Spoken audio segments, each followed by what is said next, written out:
Cerrone? Here. Ms. Doyle? Here. Mr. Gatewood? Present. Ms. Johnson? Present. Mr. Ploger? Present. Ms. Simulton? Present. Ms. Swanson? Also present. Pledge of Allegiance. We're in the 60s.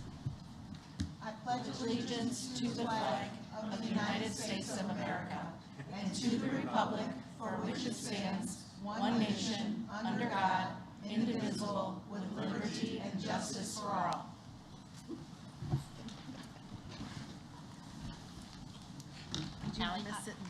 I have no public comment. Okay, thank you very much.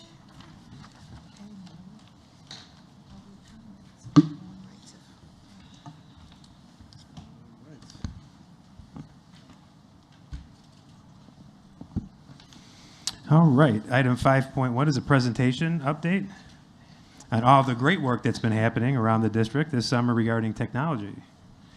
We have Brent Kiger and Kevin McDonald here to present to the board.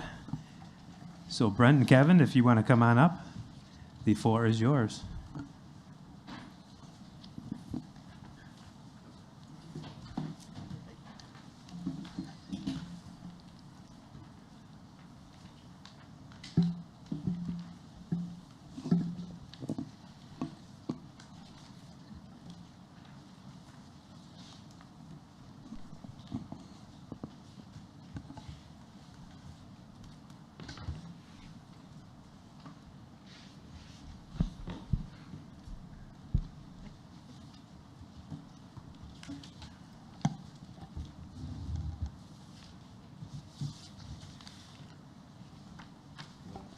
Sure, I guess I'm starting off with the first slide. First of all, we'd love to talk about all the things that have been going on in technology, but some of these things are linked to Envision 308.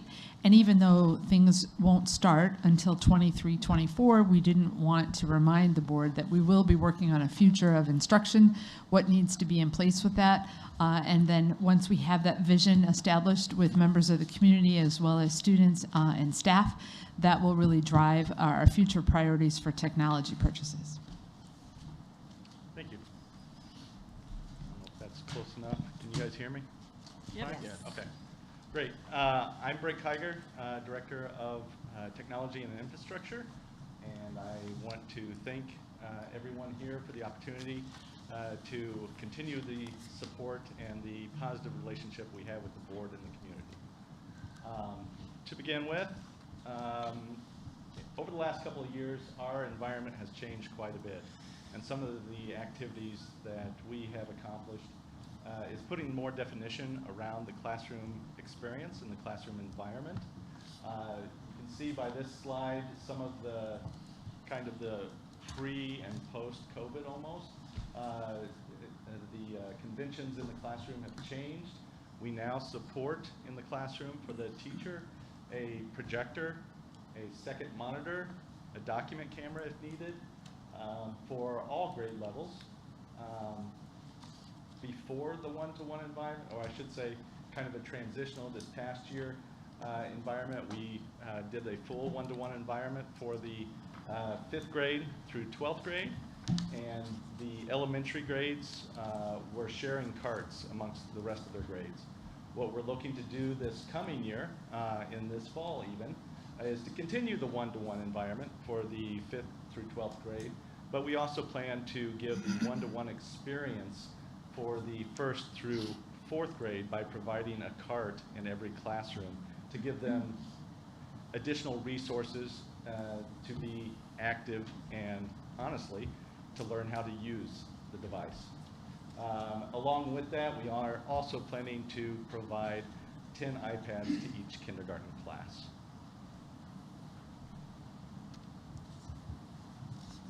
Safety is always a concern in a school environment, and I wanted to highlight some of the features that we continue to support and some of the new activities that we've done over the past year.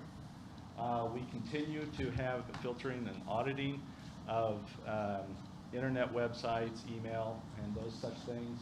This past year, we enabled the 24/7, which does 24 hours, 7 days a week monitoring of emails looking for crisis situations. We also implemented SOPA compliance, procedures and processes in our environment. And then for the staff, we, again, some of the highlights is we offer Know Before Phishing campaign training. And what that entails is that we run campaigns to teach staff. We give examples in emails. I don't want to say we try and trick them, but we try and educate them with examples of emails. And we also offer training should they take us up on it to learn more about phishing and security in our environment. And then more recently, we've enabled two-factor authentication for the Google environment.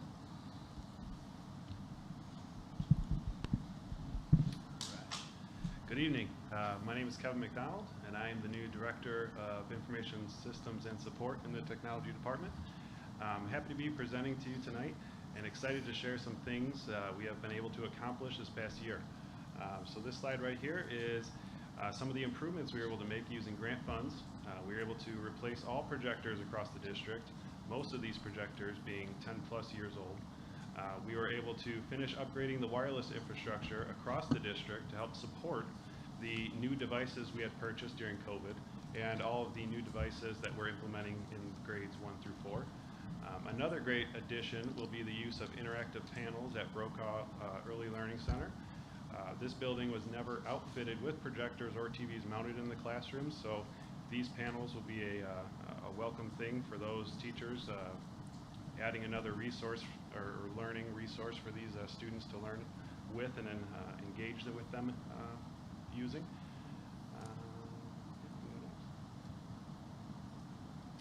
And then we were able to join in on the ESD meetings. So Brent and I were glad to be invited to join in on the weekly ESD meetings. During this time, it gave us insight into what struggles and or successes the buildings and admins were facing. It allowed us to brainstorm and collaborate on new ideas around the use of technology in the buildings and support pilot programs for new curriculum. As we continue our journey to 2026 using the Envision 308 framework, these types of meetings are crucial for ongoing planning and conversations to ensure that staff and students can utilize the technology and online resources provided by the district to its fullest potential.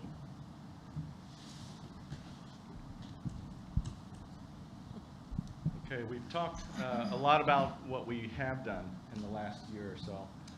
But now, looking to the future, next year we are setting goals to support the Envision 308 framework, and these are some of the goals that we have set. Of course, to purchase and support the one-to-one environment. Of course, also evaluating the best funding source. Most of our funding source has been grant-driven over the last couple of years. And then a really exciting opportunity is the integration or the development of the tech hubs at the high school. We're working closely with the integration specialists at the high schools and coming up with a plan to have students supporting students. They will end up working on the Chromebooks, repairing them, and also be a source for other students on how to do various things. Honestly, we see it as an opportunity for these students to get real-life education and honestly skills that they could use as soon as they leave the high school. And then another goal is to implement classroom management. Our focus will be, of course, in the one-to-one environment, trying to give the teachers power to control their classrooms, control the environment that they're trying to instruct in, and help students collaborate and work with each other for that environment. And knowing that we didn't necessarily have any goals set for this particular meeting, but looking for the future and listing some of the accomplishments we've had in the past and the goals that we've set in the future, we feel like we rank in the making progress status. And that is it. If anybody has any questions for us. Brent and Kevin, I just want to make a comment. On page 5 with the technology improvements, just says, I want to say congratulations. That's an incredible amount of work that's gotten done in a short period of time, and it was work that needed to be done. So to you guys and all the people on your staff, thank you. Well done. Thank you. Awesome. Yeah, I just had a couple questions on the previous slide. If I can, one before that, yeah. Okay. Begin to implement a classroom management system for teachers to facilitate and interact, monitor student devices. So, not only on the physical devices, but in the classroom environment online. What are some of the challenges that teachers are bringing to you? You know, I'm just. Well, having a device in front of a student is honestly a source of distraction.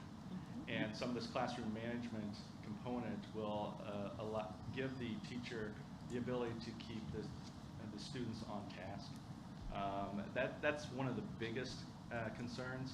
Of course, they will also be able to, or at least we are planning for them to be able to now potentially share one student's work with potentially the whole class at a time, rather than just saying, hey, what is so-and-so doing, and kind of describing it. Now we are hoping that they can now take control, or take their screen image and now project it to the rest of the staff, either on the other computers or up on a projector. So it's great to see that's an evolving, you know. I have a follow-up question to that. Oh, go ahead. Yeah. I wonder if Jared and I are thinking the same thing. So, can you kick them off a site they should not be on? That is one of the features, that you could end up closing tabs. You can isolate particular tabs, say they can only go to particular websites. Yeah. You can push websites to their device, and you can lock out their screen. So if the teacher wants their attention to be at the front of the class, she can issue, or he or she could issue or lock the students' devices. I'm interested to see if this works. No, yeah. That's why I was like kind of focused on that. Yeah. I don't know all the challenges you guys do. Is it called Hapara? Is that what you're using? We're going to be looking at a variety of ones. One of the first ones that we will be looking at will be in correlation with some of our other filtering. They also have utilities and programs that work. Hapara works. I've used it. So, And then, go ahead. oh, and No, go ahead. I just had one other question. I don't know if you're the right people to ask. One of the things that I keep hearing, and it's technology, maybe technology tangent, is cameras and, you know, the quality of the devices, you know, of the pictures that it's taking, the videos that it's taking, and it's not giving very good information. So, yeah, I'm just wondering. They're not working. The cameras On the Chromebooks? Chromebooks or the security cameras? The security cameras. Oh, okay. Yeah. I had So the same just- question. Is that you guys? We have a hand in it, but it is driven by the operations department. Yeah, I just wonder if, you know, if you guys were to team up on that, if I'm we'd get curious like what great happens- solutions, you know? I'm curious what happens if we give technology more of a hand in it, if we could actually. That's what I'm saying, Yeah, I Kick was going to somebody say, in the behind to we're get some more actually in cameras up. conversation now about looking for a refresh cycle for our district-wide cameras, and making sure, like what you're hearing, some of our cameras are only 1080p, and we're looking at having 4-megapixel cameras so that when you zoom in, you get the That's level not of what detail she's you need. asking. What's that? Sorry, that I'm not wasn't what asking- she was asking. I'm not asking for a Good, good refresh. answer. Yeah, no, of the no, other I know what question she's that no one asking, asked but my yet, answer, but- my answer is yes, to I'm asking answer Dominic. for more. We do have some hardware challenges, but yes, with technology involved, is we can make sure we get the proper technology solution so that when we install it, it is the best. So we'll have buildings and grounds working with technology to implement that solution. I'd be happy to share that with the board at a later time. Yeah, 'cause, yeah, safety is, you know, very important to the educational experience, as we all know. Okay, I'm trying to think if there was anything else I had. But, yeah. Wasn't it the question you were asking, though, could we have more of the control of the cameras and the replacement and refresh cycle of them go to the technology department Right. rather Right. than leaving them So- in operations? So here's my concern. That's what I was suggesting. And this is before you, and this is before Yes. probably even John. This goes way back even before the dastardly doctor went. We've asked for more cameras. Yeah. More cameras, more cameras, more cameras. More cameras, cameras that work, more cameras. Yep, the board's gonna receive a presentation on the cameras and all that in the next coming month. So, like, so my concern is, how do I get more people involved so that we can, like, and I understand what you're saying, it's coming, but it's been coming now for about 8 years. Yeah, the technology department and the operations department is under Dr. Petsky, and they're working together to make this a reality. They've done they've looked at all the schools, how many cameras are in each school, the angles, what needs to be refreshed, what doesn't, and that's all going to be included in the presentation. Yeah, thanks for that. Is student services providing input into that though as well, and the deans and dean's assistants? Because I would hope that we weren't just relying on our building engineers to decide where to put them and where they were needed. Yeah, our new coordinator of safety and security started today as well, and he'll be giving some input, as well as the building administration.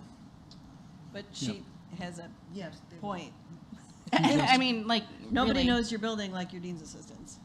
Nobody. Nobody knows where all the kids are being naughty, like your people who are in the buildings. I mean, if you want them to be effective. Right. No, thank you. Eugene had a follow-up to something that. Well, no, he asked the first question. The second one is a different topic, so I don't want to change this topic unless. No. we're done. That was my No, question. to Okay, you. perfect. It's actually in regards to the development of the tech hubs for both high schools. I'm just My curious question what they are and what's included and what's the benefit to the students. Well, I'll start with the tail end. The benefit, of course, is giving the students real-life experience on repairing of computer components. The idea behind it would be that the students would be responsible for doing hands-on repair of the devices that get broken at the high school level.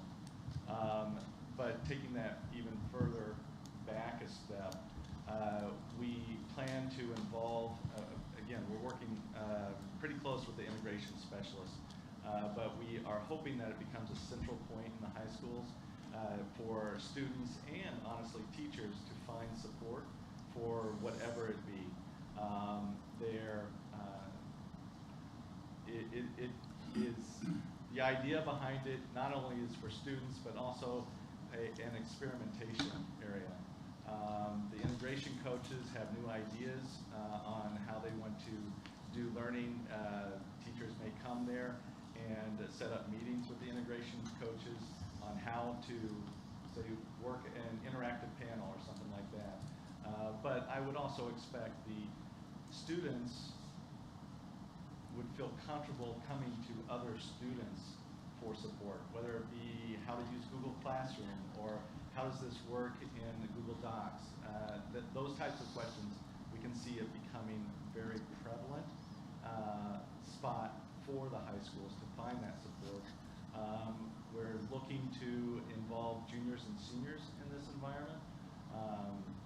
It's still kind of in question on how it will be structured, but a small team of students with guidance of the integration coach.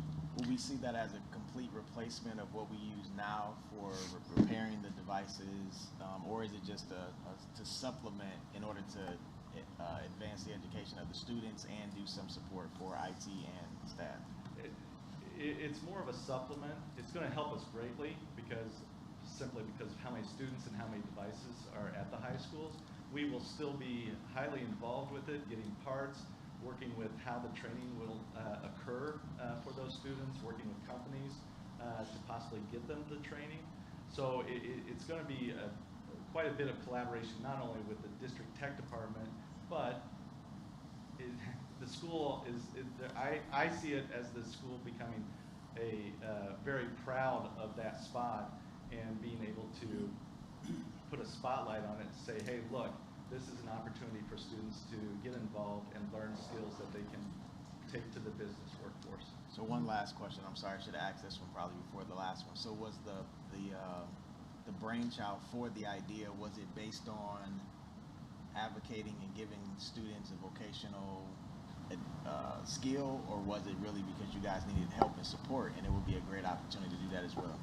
Honestly, this idea in some evolution has been with us for the last couple of years. This was even pre-going one-to-one. We wanted to get something started that gave students the opportunity We had talked about getting students certified and getting them involved with the tech department, but I can't necessarily say one is outweighing the other. It's just that it's coming together to benefit both sides. I think it's a great idea. Yeah. Yeah. What, Can I follow up on just that question? So this has been something that in the technology department, I know every time you've come to present a technology plan to us, even before we had one-to-one, the goal was to have this tech hub for the students to help support the devices, one, for our benefit, but also for theirs. But also, I just want to make sure the adults can go get help too, and that'll be something that our staff members will be able to use as well. Yeah, we definitely see that. All joking aside, like, I mean, they'll need that help too. Right. Yeah, students are very quick, and hopefully it will build that relationship not only with the staff and students, but yeah. and my question would be, like, what does the grant landscape look like now? Like, it was very robust during COVID, and we were able to get a lot of computers and take a lot of our students one-to-one. What does the landscape look like now, and what are we looking to do with whatever grants we're seeking? You are exactly right. It was very plentiful over the last few years. So my awareness of what is currently available is it's drastically decreasing. We will probably have to bump up our efforts in trying to find those opportunities, but to be honest, it's going to be interesting to see what funds would be available through grants, especially at this scope. Yeah. And that's part of the second bullet point, sorry, I've just that we've got to create a funding source that is sustainable and what that looks like now that we have that initial piece on whether that looks at other aspects of the budget that need to be reallocated or are there other funding pieces that are coming into play. We still have DSEB and some other things like that, but we want to build a sustainable, okay, every 3 years this needs to happen, every 4 years this needs to happen, and have it almost built into, the budget over this lump sum, so we can predict. That's something we haven't been able to do in recent history because of the budget cuts and putting things further down the road. So that is a huge part of what we need to make sure we do this year, is to come up with that plan without the ESSER funding. And to your point, I think even to operationalize the tech hub, I think we'll have to build something into the budget for that as well, and not just the devices. I don't know what that will look like, but I just had a off question regarding like OH. They have those hubs where they would have computers for students to use. And I know that that was not something that was very successful because they were always getting tampered with. And so what happens, where do students get support when they need, like if they don't have, well, now most of them have technology at home, so I guess they don't need it, but. They all have their own Chromebooks too that they all take have with it, them. so Yeah. I just thought about that. Never Yeah. mind. Never mind. So we were able to address that this year? No. Thank you. Quite the insight. thank you. I just want to say thank you, because I remember some of these presentations from the past, and I would go home and be pulling my hair out. So thank you so much for everything you do. Okay, thank you. Thank you. Thank you both. Item 6.1, board member comments. Anyone have any comments? Yeah, I do. I had the opportunity on July 30th to volunteer in the community, and I worked with several 308 students and staff, actually. Thanks to Community Cares and Kiwanis, we served over 154 308 families at the Start Strong event at Old Trauber, and we were able to get school supplies to those families. And highlights obviously were getting the school supplies to those families, but also had a nice long conversation with an OHS student who is going to be attending college in Indiana after her senior year coming up, and had a nice long conversation with an elementary teacher at the Wheatlands. So it was great seeing students, staff, community members coming together for a great event. That was July 30th. So thank you, Community Cares. Thank you, Kiwanis. It was an awesome event. And the weather actually was not too bad. Okay. Okay. Anyone else? Okay. 6.2, Superintendent's Report. Well, good evening, Board. I'm I sorry. get somebody no, else? that's okay. I just want to give everybody else an opportunity to speak first. I just wanted to take the opportunity to acknowledge and not treat today as business as usual. It's business as needed more than business as usual, and I'm sure Dr. Sparlin will touch on this, but our district admin team and the Southbury family and many community members lost a very critical part of their team at the end of July. Dr. Allen was, as many have described over the last couple weeks, a bright light for our students, for our administrators, our teachers, and our community. And I just want to make sure that everybody understands that while we are here tonight conducting business, it doesn't mean it's business as usual. It just means that it's business as needed.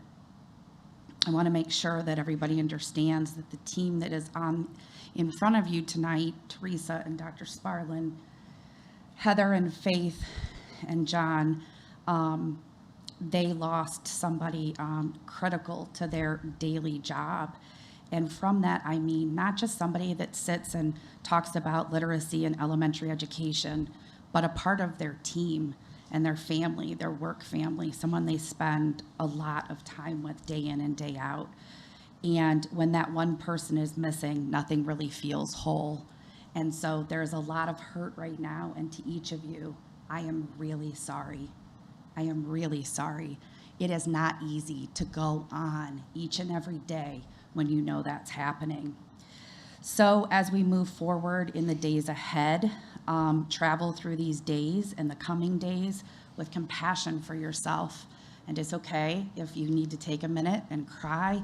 It's okay if you need a hug from a coworker. And it's okay if you remember, oh my gosh, Lindsay would love this, or what would Lindsay say in this moment? It's really important to do that. I promised her mom, Mrs. Simulton and I, when we went to her open house, that we wouldn't ever dim Lindsay's light in this district. As we get ready for a school year, and this will be the last meeting before we start school, I just wanted to let all of the educators, the teachers, the TAs, the DAs, the deans, the principals, the custodians, the bus drivers, the cafeteria staff, the nurses and social workers, our students, our administrators, and our parents know that we have the opportunity to have a really, really great year. And the technology department.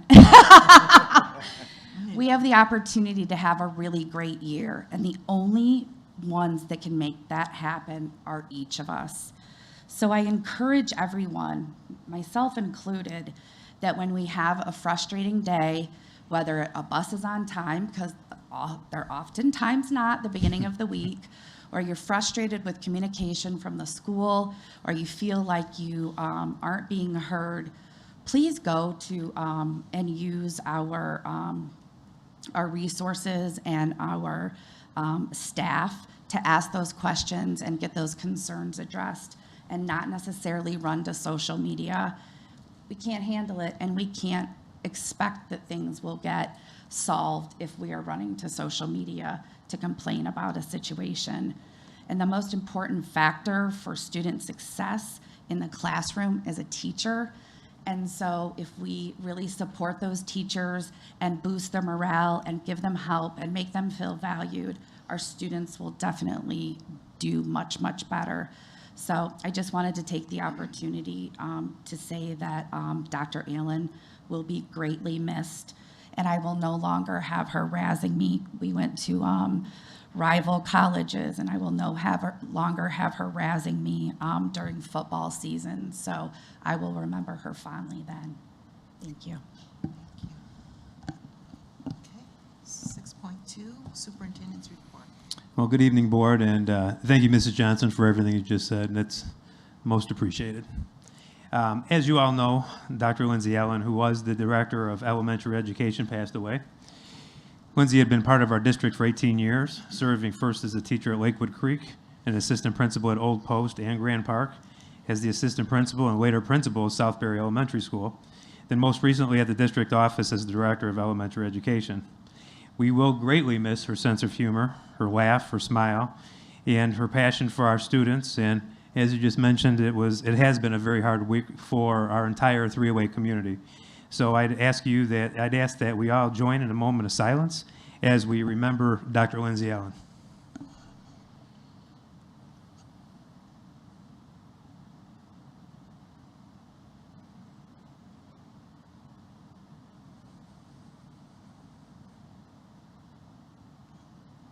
Thank you. Since our last meeting, we had 2 OE recent graduates who are now alumni go from high school into professional baseball. So I would just like to congratulate Ashton Izzy, who was drafted by the Seattle Mariners on July 18th in the 4th round with the 126th overall pick.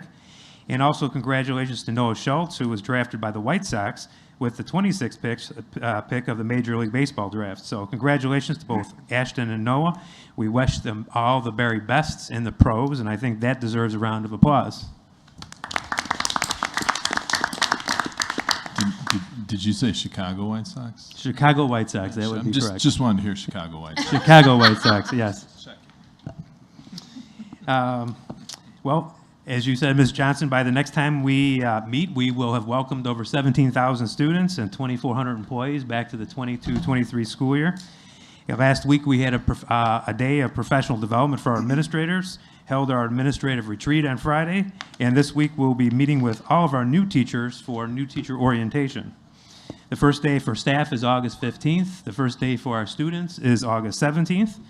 And on the morning of the 17th, as my tradition as superintendent, I will be riding a bus with high school, junior high, and elementary students. It's something that I've done each year since I've been superintendent, and it gives me a nice opportunity to talk with kids, jump off at the bus stops and talk with parents, and then stop in at each of the schools that those buses are dropping off at. And we'll send you some good pictures from the first day of school, because all of our schools do, everyone does such a nice job, and some really fun activities as we welcome the students back. And I know I speak for myself, everyone here at this table, and all 2,400 of our employees, that we are excited about the upcoming school year, and we are looking forward to staff and students back in the building. So that is my report for this evening. Thank you. Thank you, Dr. Sperling. 7.1, consent agenda. Are there any questions on the consent agenda? Can I have a motion to, you're good? Okay. I make a motion to approve all items under consent, including 7.1, minutes from the special closed board of Education meeting on July 7th, 2022. Minutes from the Board of Education meeting on July 11th, 2022, open and closed session, and minutes from the special board meeting of education meeting on July 28th, 2022, open and closed session. Second. Ms. Doyle? Aye. Ms. Swanson? Aye. Mr. Cerrone? Aye. Ms. Simulton? Aye. Mr. Gatewood? Aye. Ms. Johnson? Aye. Mr. Ploger? Aye. Motion passes 7-0. Item 8.1 is financial statements. Does the board have any questions as to what has been provided for this evening? I have a comment versus a question. I'm wondering if in our financial software, do we have the opportunity for variance reporting? Something that we can look into, so I don't know how granular Infinite Vision gets in that regard. It would be great. It's really helpful and something that I've been accustomed to, that if you can see the changes in year over year and understand the differences and be able to attribute what those differences are, it would be incredibly helpful. I think, and and informative for the board. I'm just going to jump on that one, Dr. Petsky. I know that Eugene and I had been talking about that last year. We had the year over year, and it wasn't done through that. Dr. Sparlin, do you remember? It was the spreadsheet that would show where we were at compared to the previous year. It did like about 10 years worth prior to now in our operating budget, and then gave the narrative for why. For example, the year that we took on special education, our budget grew exponentially, but that was because we weren't paying into the co-op kind of thing. But it gave kind of a narrative for the overall picture of how we got to where we are today. And I know that we've had that. I don't think, I do remember actually asking about it last year, if we could get Yes, that. we did. Yeah. That would be great. And I think we I have provided- an old one in my email, but Yeah, I think we And- provided the draft of that report too. we did. Yeah, we did. Yes. Yeah. And the other reason is it's really important for us as a board, but also for the community to be able to see year over year. And with this year, when we are experiencing really high inflation, many boards use their reserves to be able to buffer that inflation. And when we don't have reserves, really some. deep reserves, it's really, we have to make different decisions. So I think it would be very helpful, and I'd really appreciate it if we could see that. Yeah, absolutely. With our Director of Finance in the office, she's already digging into some of those after establishing payroll and getting that process set up. It's now looking at the budgets and comparisons year over year. So we're excited to bring that to you And guys. the template spreadsheet that Eugene and I had provided last year, do you, We have the last. do you have an two. idea of how long that might be before she gets to the point where she can provide an update on that? Like, you said getting payroll and stuff, and obviously there's some day-to-day things. Are we talking, we could maybe expect to see that before the end of 2022 or the end of the school year? Oh, absolutely. Yeah. So yeah. which one would be comfortable? Before December. So Okay.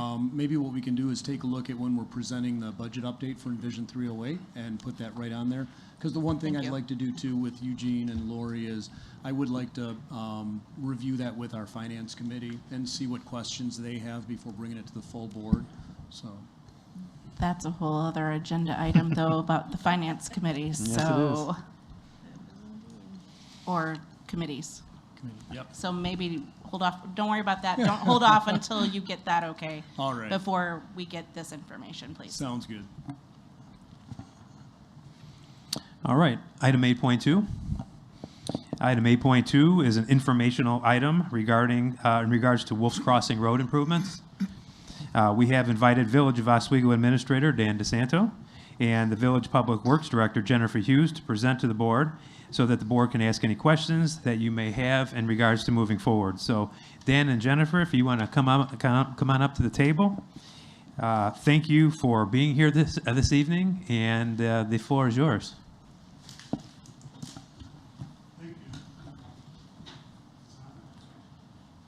Is it on?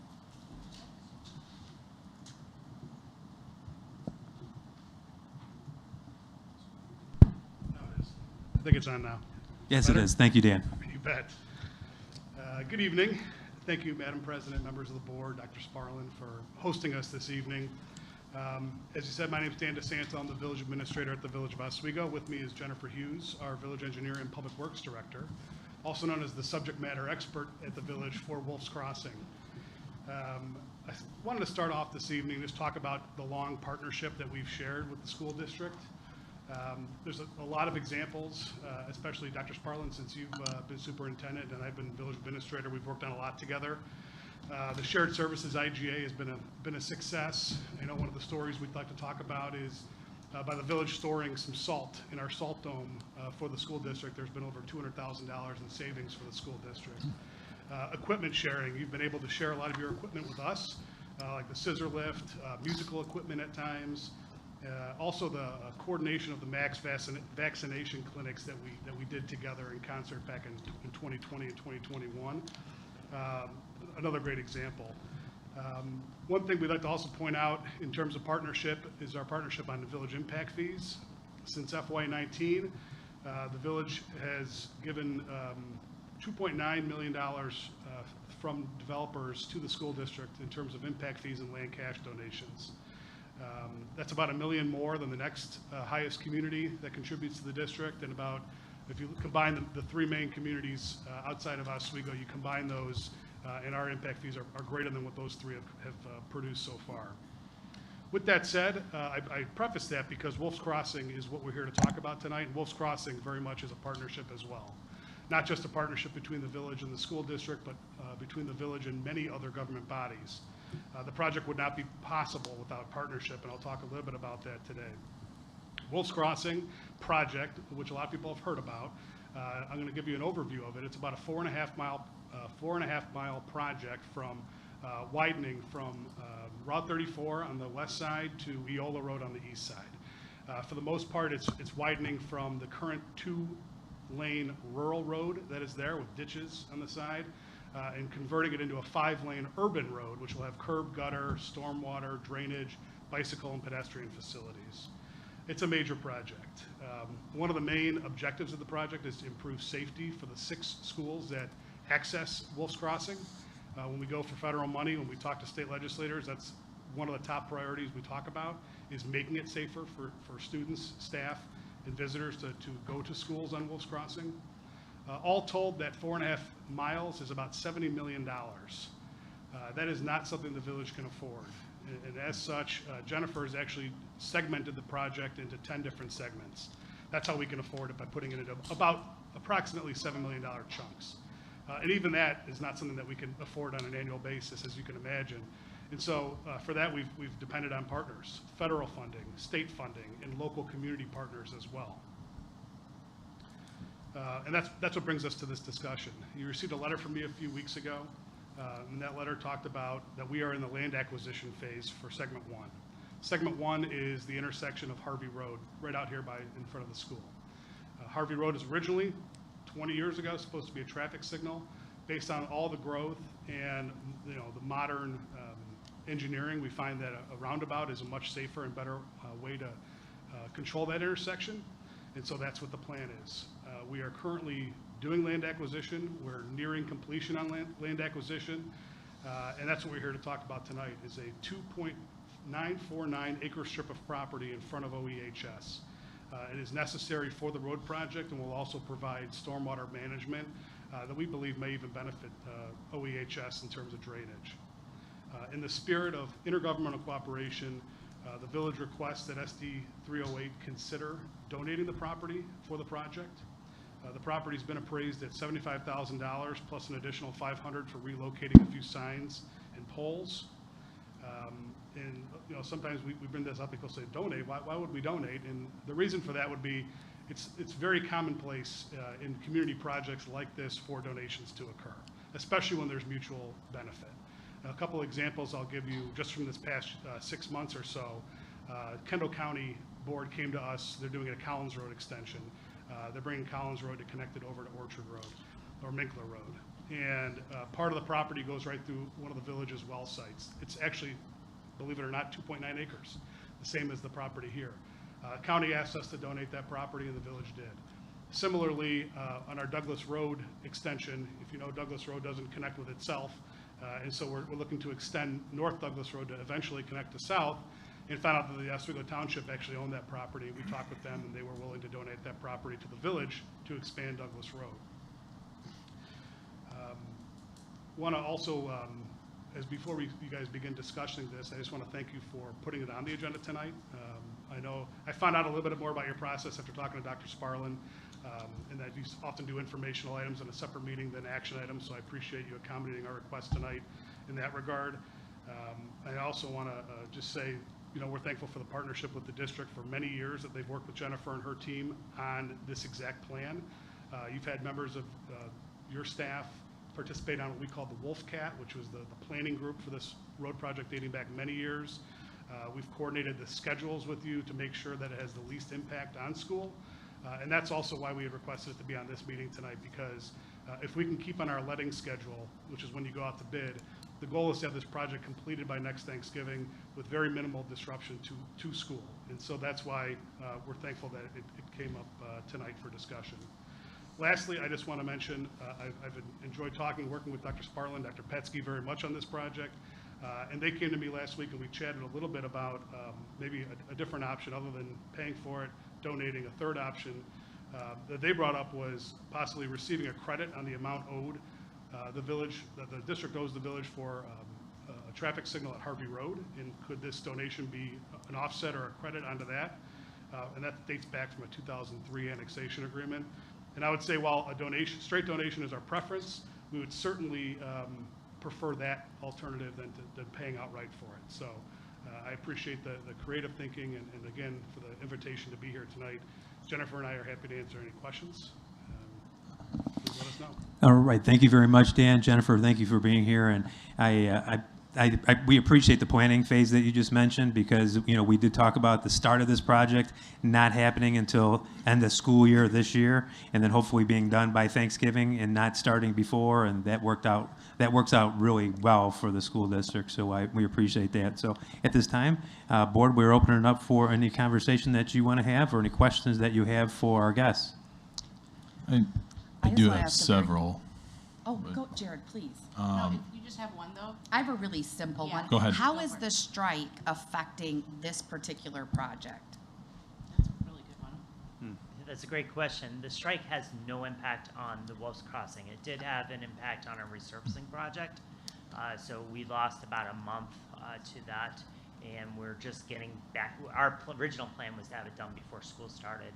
We're going to miss that, but other than that, this project will not be impacted. Thank you. Can I real quick follow up on that with, does, you wouldn't, I know you had to cancel a bunch of the other resurfacing projects for this year. This is completely separate from that schedule, correct? You wouldn't bump this project in order to continue the project you had to delay this year? That's correct. Okay, Totally that's what, I just wanted to make sure we were all abundantly clear. Thank you. First of all, thank you so much, and I appreciate everything that you do for the village, and can't thank you enough. I'm a big proponent that anytime it's taxpayer money either way, so anytime we can eliminate us exchanging funds and just help each other out, that's a positive.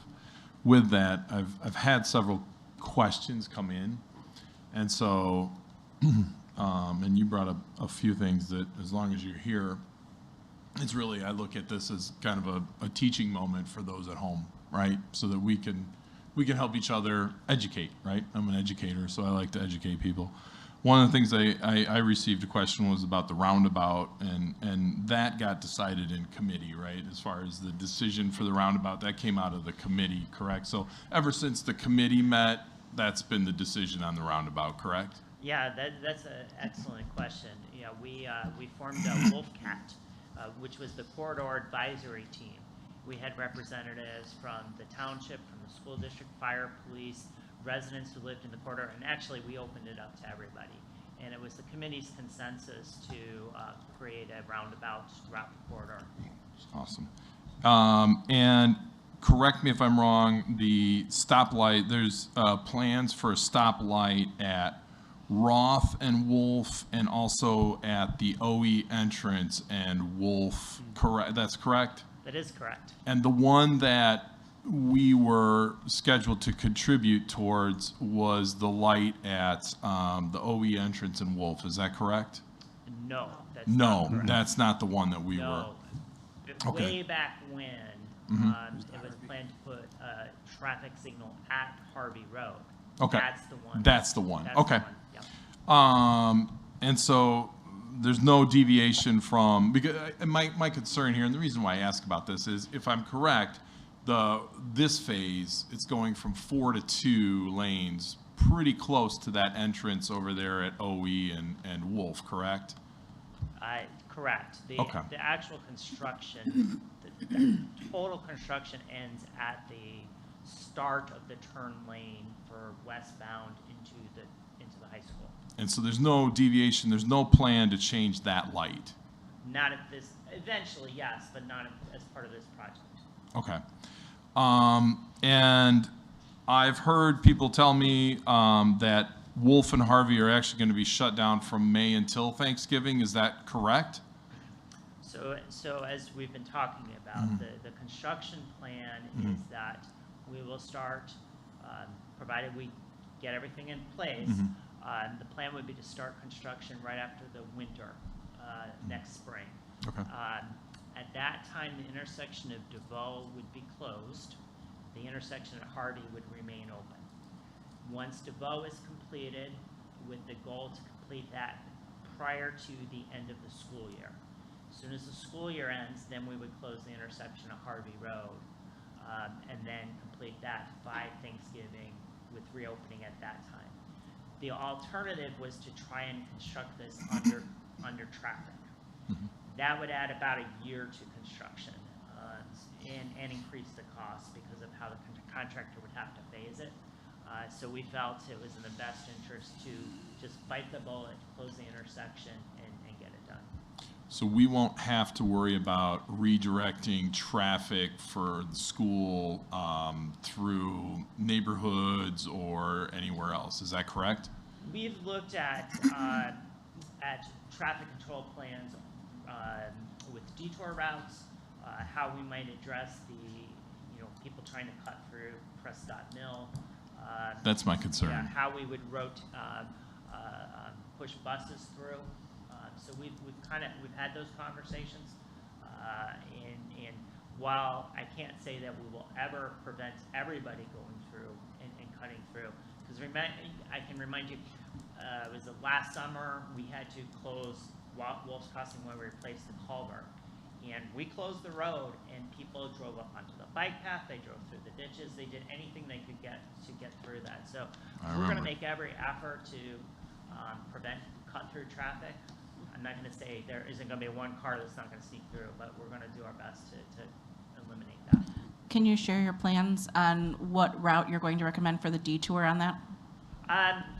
The official detour is Wolf's Crossing to 5th, up to 34, over to 30, back to Wolf's Crossing. That's the official detour. We also recognize that probably people will be using Treasure to come down Harvey to the high school.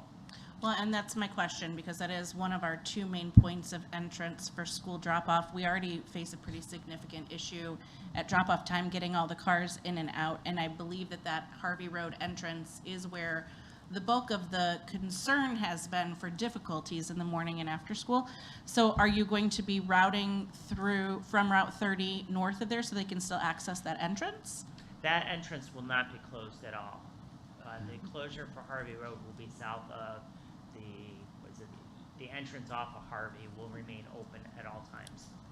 Right, but the road doesn't go all the way through in the north. It goes into it goes into two different neighborhoods or over into where the office park is. So that's Treasure Drive there. Okay. So it would go over to Treasure and come out at the traffic signal at that location. So that's what you would recommend for people that utilize that entrance that you were recommending that they would utilize Yes. the Treasure Drive Absolutely. from Route 30 rather than, because they can't get into the school from just, you see what I'm saying? No, if you're absolutely. heading west. And I Yeah. I think it's important that once we bring the contractor on board and start talking to that person about the access, we will be continuing the dialogue with the school to get out information about, how to approach people coming to the school. Here's some flyers. Here's what we're recommending on how to do this. So Do you anticipate needing or having, I should say, a higher police presence over there during this? I would say that we will endeavor to do that when officers are available. Okay. And from past experience, we know we'll get a lot of calls. Yeah. And so our police department will be prepared Well, for that. but not only that, I'm a little bit concerned about making sure our staff and students get to school. And if we already face a very significant delay where we have safety cones placed and ropes and staff in the morning and all these different things. And now consolidating it is just something that we need to prepare for because we need this roundabout. We need it. Yes. Totally. This is not even a question. It's got to happen. But making sure that we are well aware, well in advance. We're talking about it in August of 22 for spring of 23, that we Right. might really be talking about the fact that we have one entrance for the high school next spring or next fall and next spring, because else they will be going through either the subdivision just north of the high school or coming up through Treasure. So we want to make sure that parents really do start to be planning now for what their route will look like, because they won't have the same route at the end of this year if they use our east side entrance off of Harvey. And That's a very big deal. And to that point, was my other question. First of all, I congratulate the committee and you on roundabouts. Jennifer and I, the town that our college is in, has implemented many roundabouts and successfully. One of the things, and they have been proven to reduce fatalities by 90%, help distracted drivers, and work when there's a power outage. So I'm very excited about this. One thing that I'm very concerned about, and the reason that roundabouts are controversial, and I've seen this on our social media, local social media, is people don't understand them.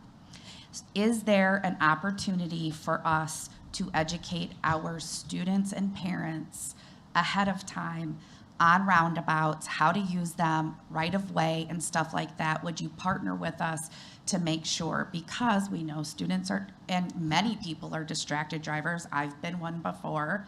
And that will be key in those initial couple of months. And so can we lean on the village to help with that education for our parents and our students to make sure that we can give as much information as possible? And then are there, and my specific question was, are there any village, sorry, Dan, I don't know what the word is, laws, bylaws, proclamations, I don't know, Ordinances? whatever, to put in place for people that are not using them properly or not yielding or so forth? So the first question, we're absolutely happy to partner in any way that we can in terms of education. We do plan on doing quite a bit of outreach prior to opening. We're actually putting together proposals for the construction engineering right now. And one of the engineers put in their proposal, before you open it to the general public, why don't you send the school bus drivers through it, right? So Yeah. that's the type of thing that we can do to familiarize everybody, Yeah. particularly the drivers who are going to be using it for the first time. Right. The school bus drivers. We can work out a time to get them through the roundabout before it opens to the general public. That would be great. So we're happy to do that. In terms of your second question, the vast majority of violations, if you will be standard violations, lane usage, Okay. failure to yield. Those are the main things those laws are already on the books. Okay. One way and a one way. Yeah. Okay. I, like many things, you can go on YouTube and see people misusing a roundabout, which are great for educational. The vast majority of people will very quickly get used to it. I will say the Wolfcat did have a lot of discussion about the idea of a roundabout, that close to the school, but at the same time, it was felt that they're new drivers, they're adapting to the environment. Yeah. They're gonna have roundabouts no matter where they go. Agreed. And so, that wasn't an overriding issue. Another thing, specifically with respect to the roundabout, was the concern about pedestrians, particularly school kids Yeah. crossing them. So to address that issue, a couple things. One, we had extensive conversations with the school staff about where the kids might be crossing. And two, what we looked at was in the approach to the roundabout, there's an island. And in that island, there's room for people to stand. And so what happens is if you're crossing at the roundabout, you cross only half the way at a time. And the way the crosswalk is angled, it's angled such that you are looking at the cars that are coming at you. So it kind of forces the pedestrian to look at it. And the way the approach comes in a little dipsy-doodle. And the reason is to get people looking at the pedestrians and looking at the cars that are going to be in a conflict. So there's a vast amount of engineering and technology. I grew up in New Jersey. We had circles, huge circles that were about an acre. And the technology that we have today and how these are designed is just vastly improved over what was there. And as you mentioned, we've been able to reduce the accidents significantly by employing these. So we're really excited to be building these. Quick follow-up to And that. Jennifer.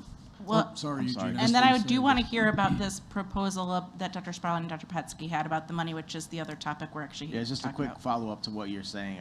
I've seen roundabouts all across the country, but the one thing that I will say is that some of them are poorly marked in regards to the arrows.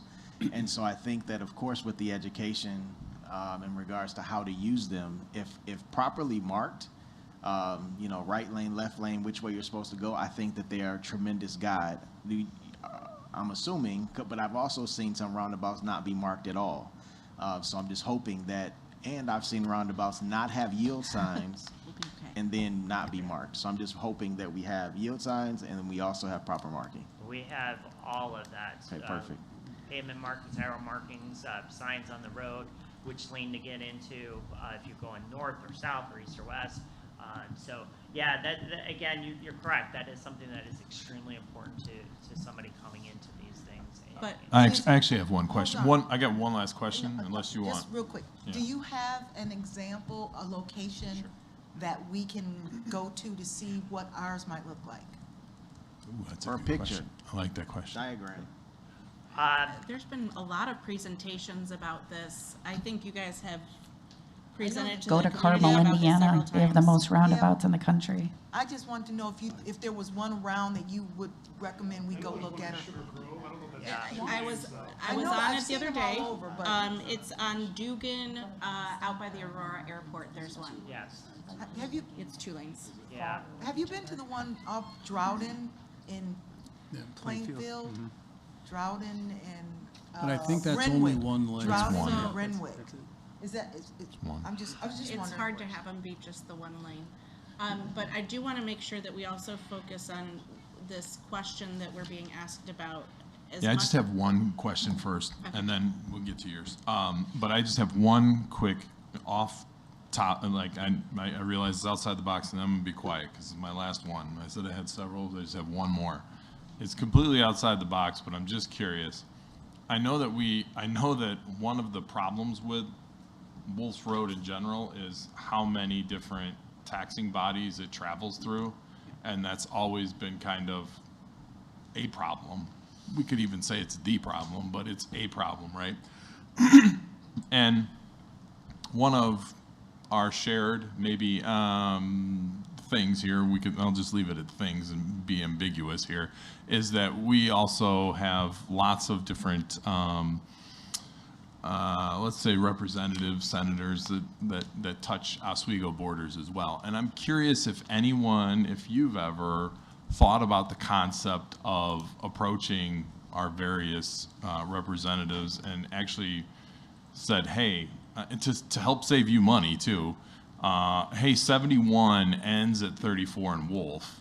Why not expand 71 to 59 to help save you money in the long run, so that the state actually is the one? Now, I know they don't want it, and I know that they don't want to have to spend the money on it. I get it. But when I hear that this is already being federal dollars and state dollars anyways, it kind of sounds like they're kind of fitting the bill anyways. And it certainly would be an interesting conversation, I think. And listen, I'm all for this road. Anyone who knows me knows whatever we need to do to get the road, I'll help you. I'll go out there and with a shovel if you ask me to on certain days, right? I'll help you.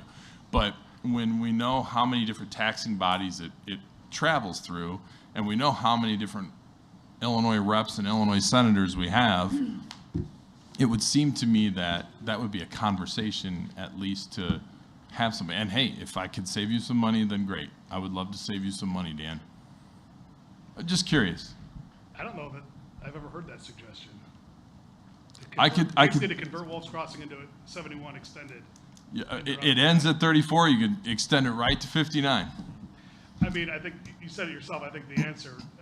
I know. From IDOT, I can tell you that. Oh, I know that IDOT doesn't want it, but Yeah. on the other hand, if the state and the federal is already, and the good news is it's already 4 lanes from 59 all the way over to I don't know, whatever we're calling that right now. Because it's confusing once you get to Naperville.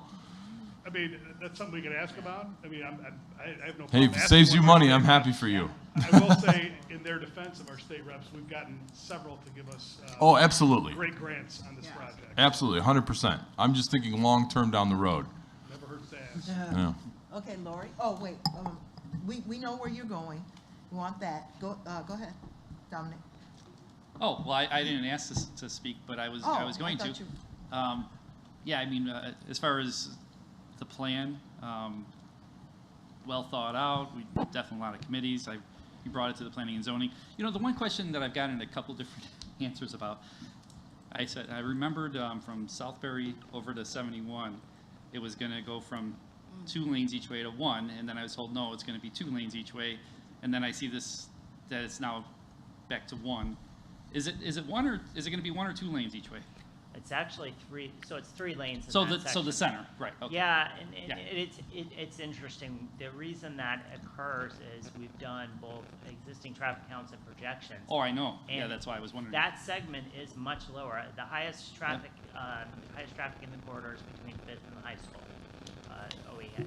So, you know, and the reason this particular intersection was chosen was, 1, it's among the highest traffic. 2, in discussing with school staff, concern about the drop-offs at the edges so the buses don't turn there. And the third is that when you get west of the intersection, that's really where we have the highest number of accidents. And that's really because while the vast majority of them are really drivers in ditches, they hit that area because of the elevation changes in the open space from the farm there, we get a lot of drifting. And so that's an area where we thought, well, we need to address that grade there, get that fixed up, put a curb in there, keep everybody on the road. And so that's why that particular intersection was chosen, to be honest. So, you know, we're working through this. There's nobody in this world that wants to do this faster than me. You know, I realize that, you know, if we're taking 3 to 4 years per project, 10 projects, that's 40 years. Yeah. You know, nobody wants to see that. But the reality is we can roughly get $2.5 million for each project from federal money pre-COVID. And so when we started looking at taking $6 million, take off $2.5 million of federal money, now we're in the range where we can start to get to the point where we can buy this thing. And that's the reality, you know, and it's better to take one step further than wait till we have full funding, because we might not ever get that. I keep playing that lottery, you know, and I didn't win the $1 billion because I was going to donate the road at that point.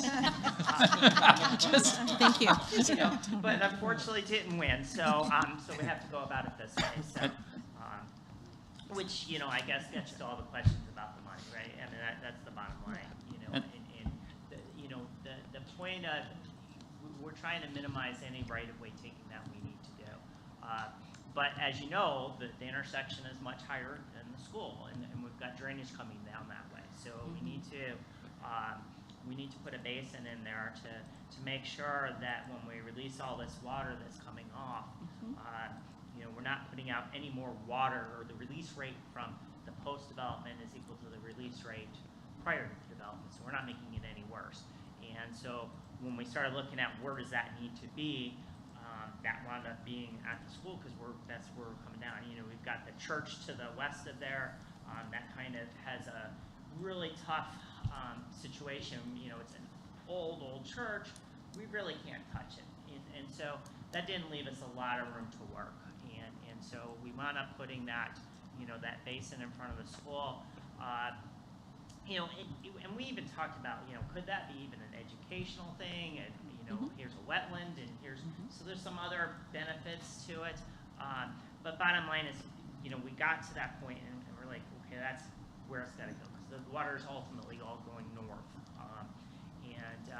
You know, we've had historical flooding on Lost Crossing. We're trying to address that to make sure that, you know, we're picking all of that up. So, you know, where it is kind of where it needs to be, and how big it is. You'll notice that, you know, back when we started talking about this way long time ago, basin was a little bit smaller. What's happened since we did those initial design is Not that it's raining more per se, but it is.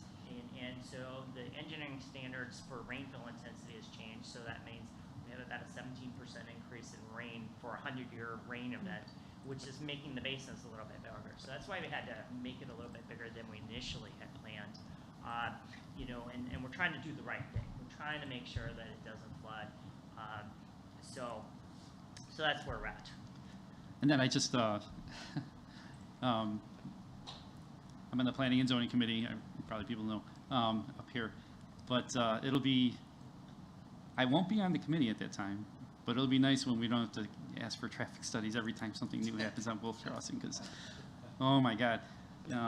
It's already awful, you know, but in order to get better, we have to make these changes. So it is such a necessity in our community, and it'd be such a benefit. So, yeah. Dr. Petsky, have the appraisal that came through for $75,000, was that done from somebody that we hired or the village?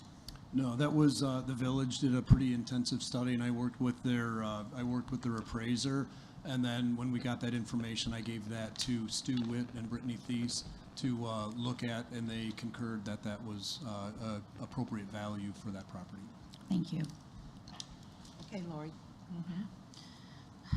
So, Mr. DeSanto referenced a third option here between selling the land outright and donating the land. You offered a third option. Can you explain that a little bit more? Yeah, Dr. Petsky, why don't you go ahead and speak to the 2003 annexation agreement and what Lori's referencing? Yeah, so in the in the board information, I just included a little bit. We spoke about this briefly at our July 11th meeting, but made sure that it's really important for the board to know that in 2003, that the district did enter into the annexation agreement, and in that agreement, the district agreed to pay for 25% of a traffic signal right on the corner of Harvey and Wolf Crossing Road. So in that annexation agreement, it stated that we were also eligible to recapture a portion of our contribution from the property owners located northwest of the intersection and southeast on that property. The current cost of a traffic light right now is estimated to be about $500,000. And like I said, the school was looking at a 25% portion of that. Now, times have changed, and as a result of the more recent traffic studies, the village decided to put in a roundabout, which we feel will have greater benefits for our students, families who use that area, especially since a lot of the traffic coming through there too gets really congested at our drop-off and pickup times as families and students are coming through that area.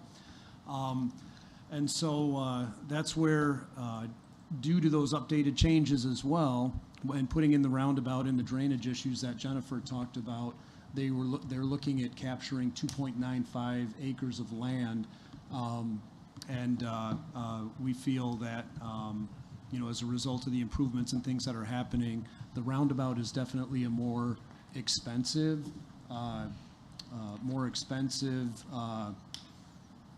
suggestion, but we feel it'll be beneficial. So that's what we're going to talk about, is the setting a sale price or considering the donation of that property and the factors around how the board can make that decision. Thank you very much. Yeah, I appreciate the clarification, because I was hearing a couple things, so. All right, no other questions from the board?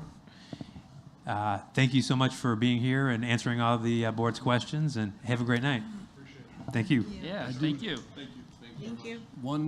You started, Dan and Jennifer, by talking about partnerships, and I want to say, addressing Jennifer's question about, we do feel that there's another huge partnership opportunity here, and having a roundabout right there and having driver's education programs right here, we will model for the community through teaching the students how to best use the roundabout. So I do appreciate you saying that, because I don't think the current driver's education addresses that. So I do think it's very important. Yeah, we'll follow up with those staff and those teachers. So. Yeah. Long time.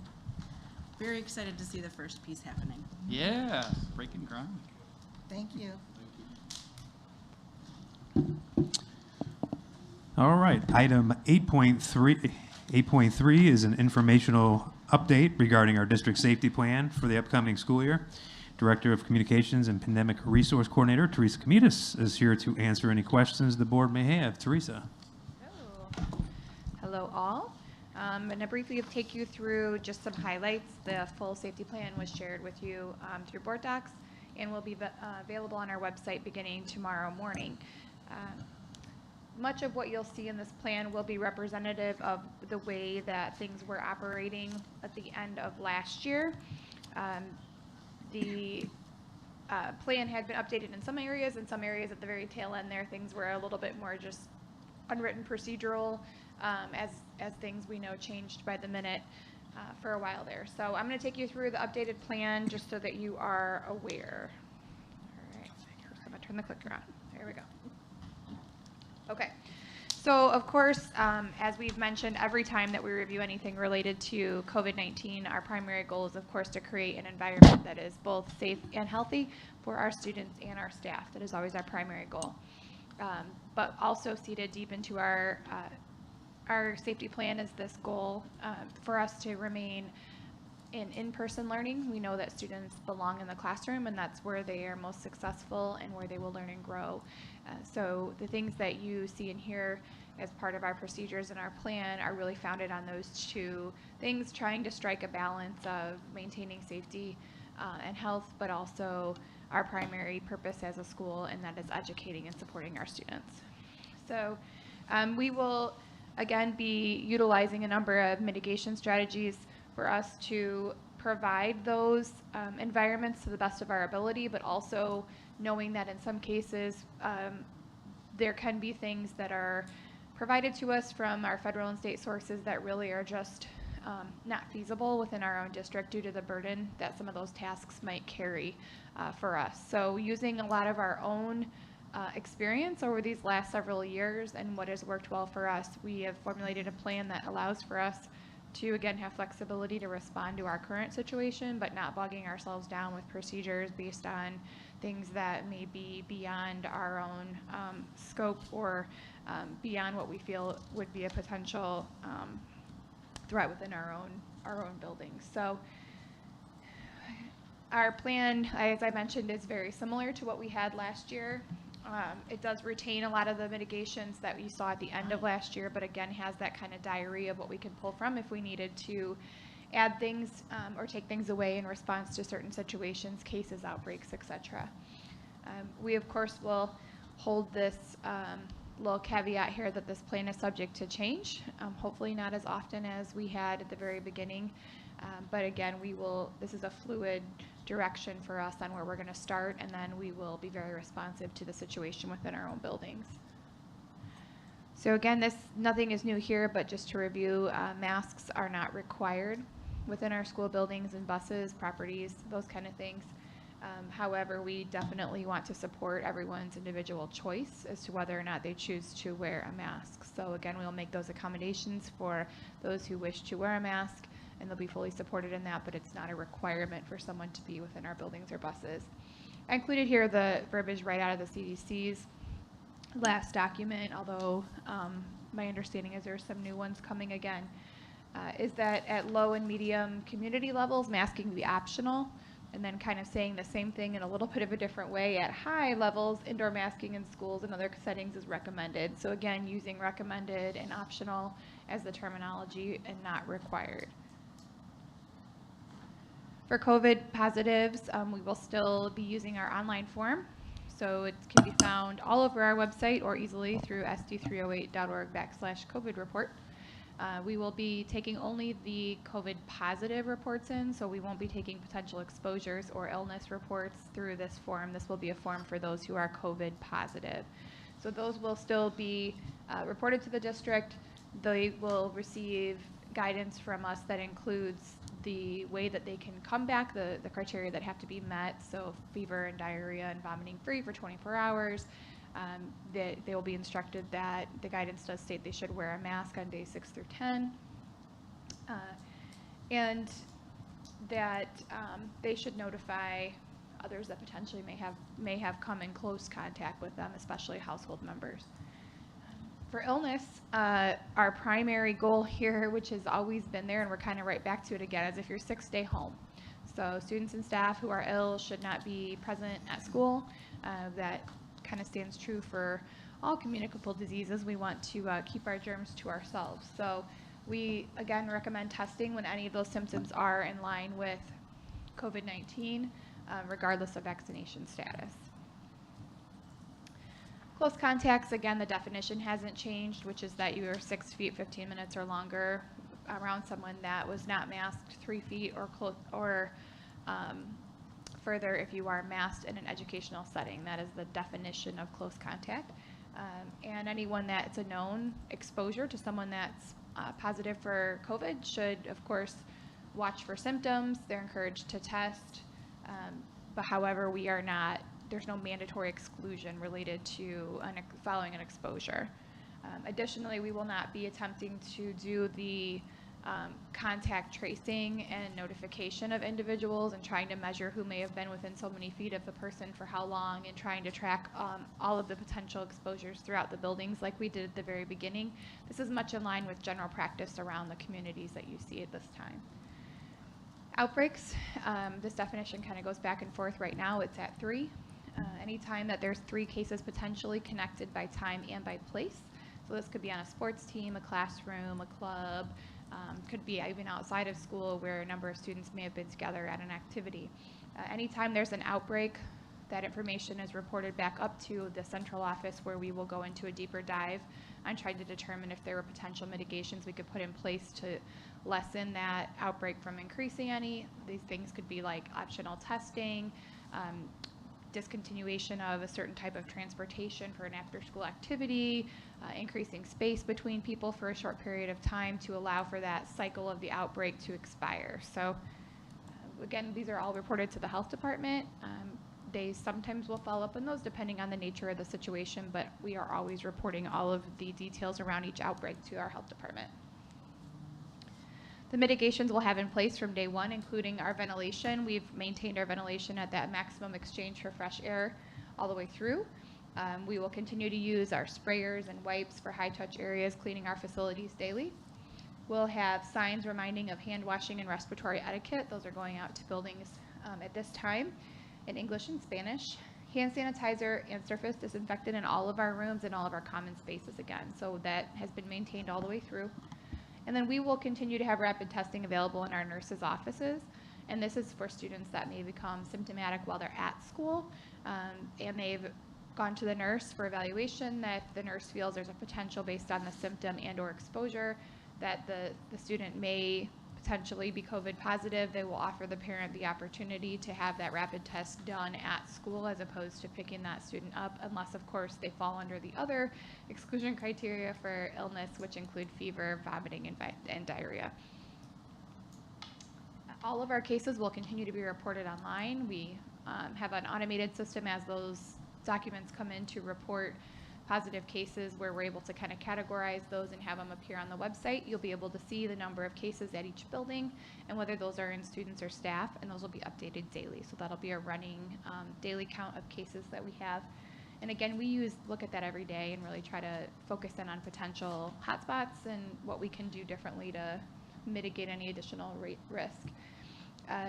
This last part about learning during illness or isolation was the practice at the conclusion of last year in our elementary buildings, and this is now going to be the district-wide approach to absence and continued learning, and that is that we will follow our normal procedures when someone is out for illness.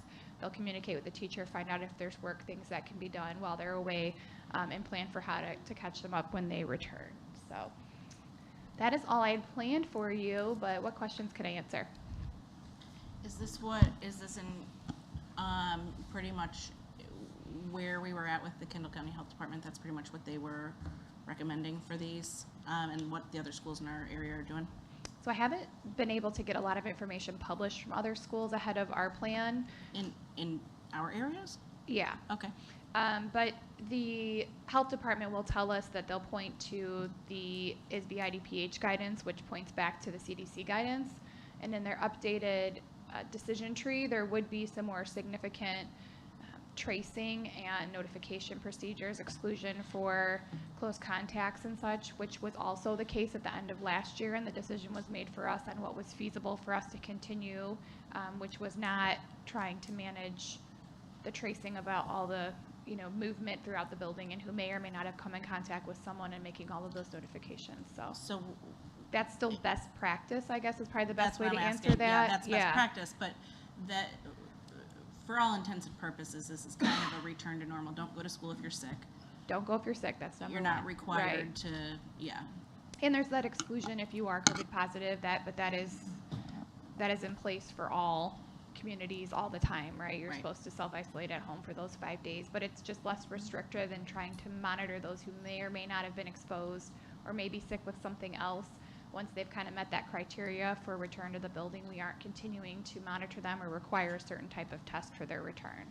Can I ask a question to follow up on that, which is not really your area, it's probably more Ms. Dahlquist, but so when the kids are out with the 5 days because they tested positive, where are we at with some of the kids could sign in to a class online, some of them could?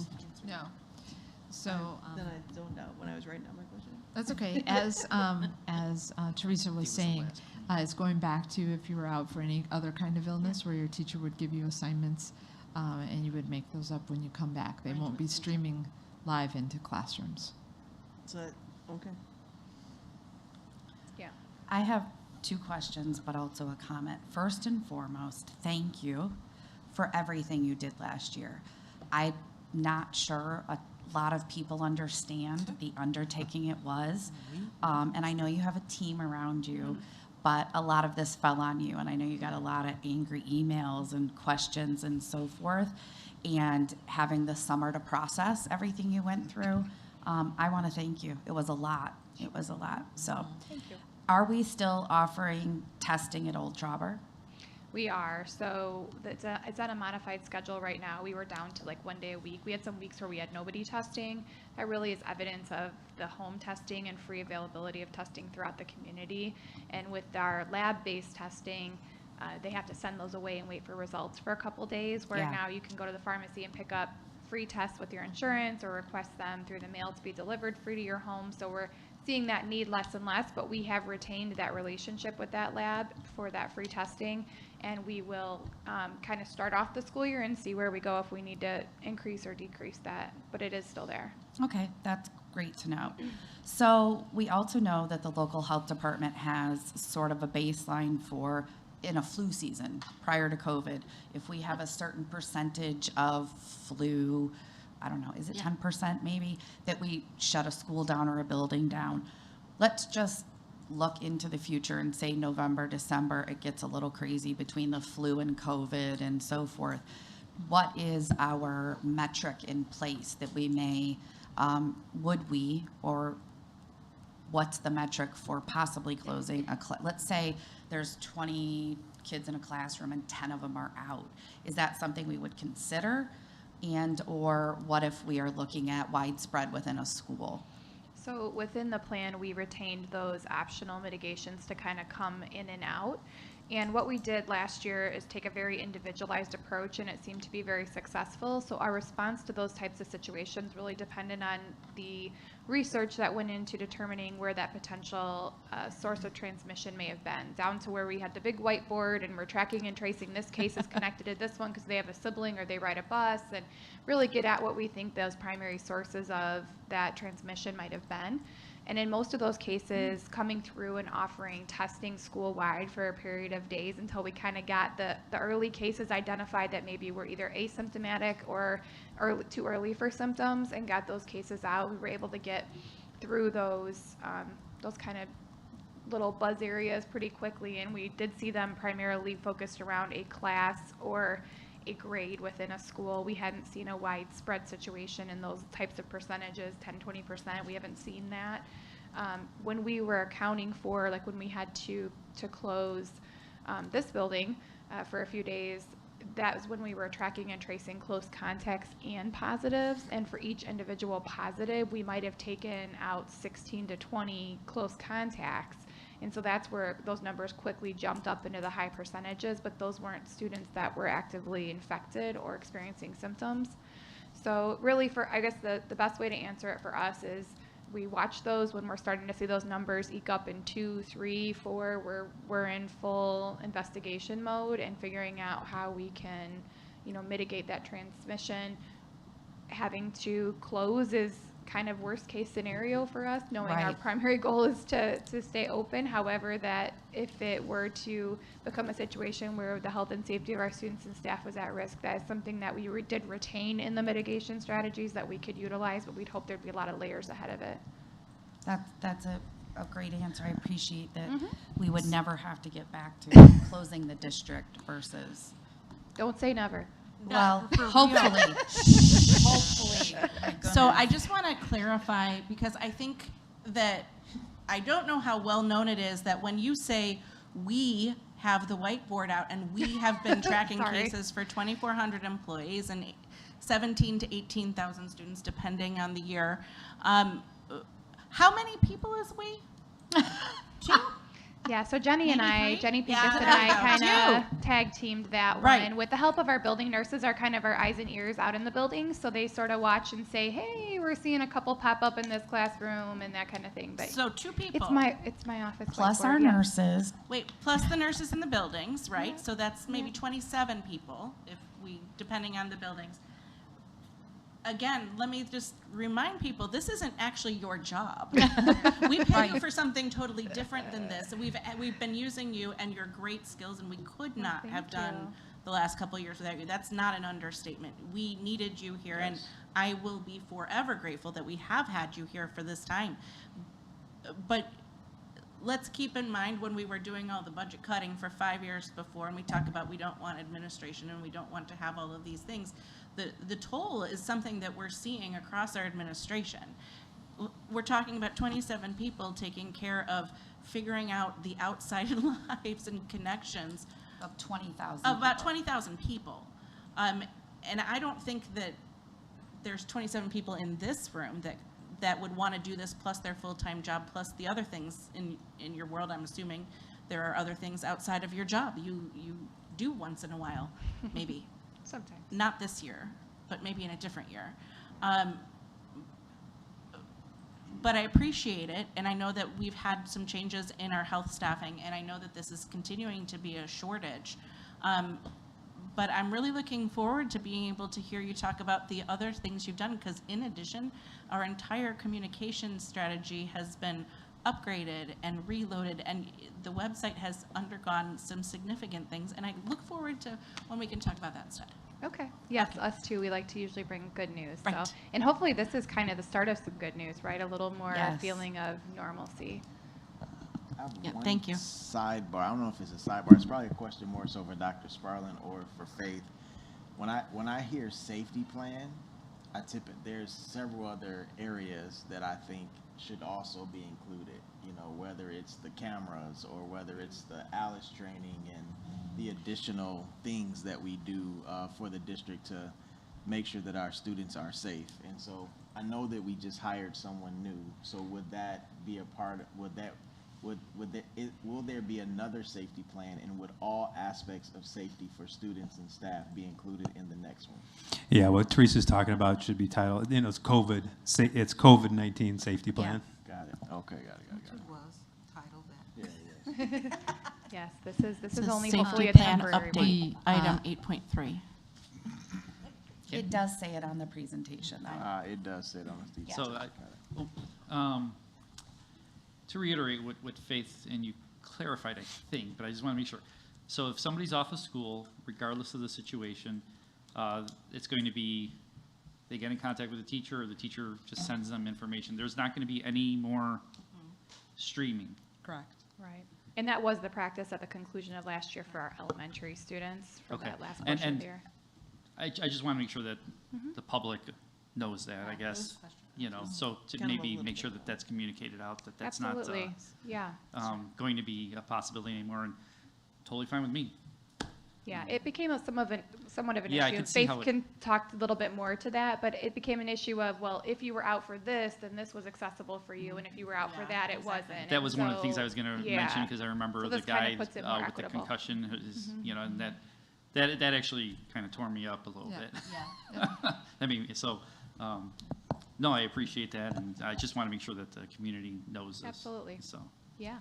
And Faith and her team also did a great job last year of getting ahead of emergency days and putting together packets and making sure our students were prepared for those. So it was kind of like education continued. It wasn't like, woo, we got a snow day. And although my son was incredibly disappointed, that, you know, we recognize that that work was also done during very hectic end of time last year. So that is greatly appreciated.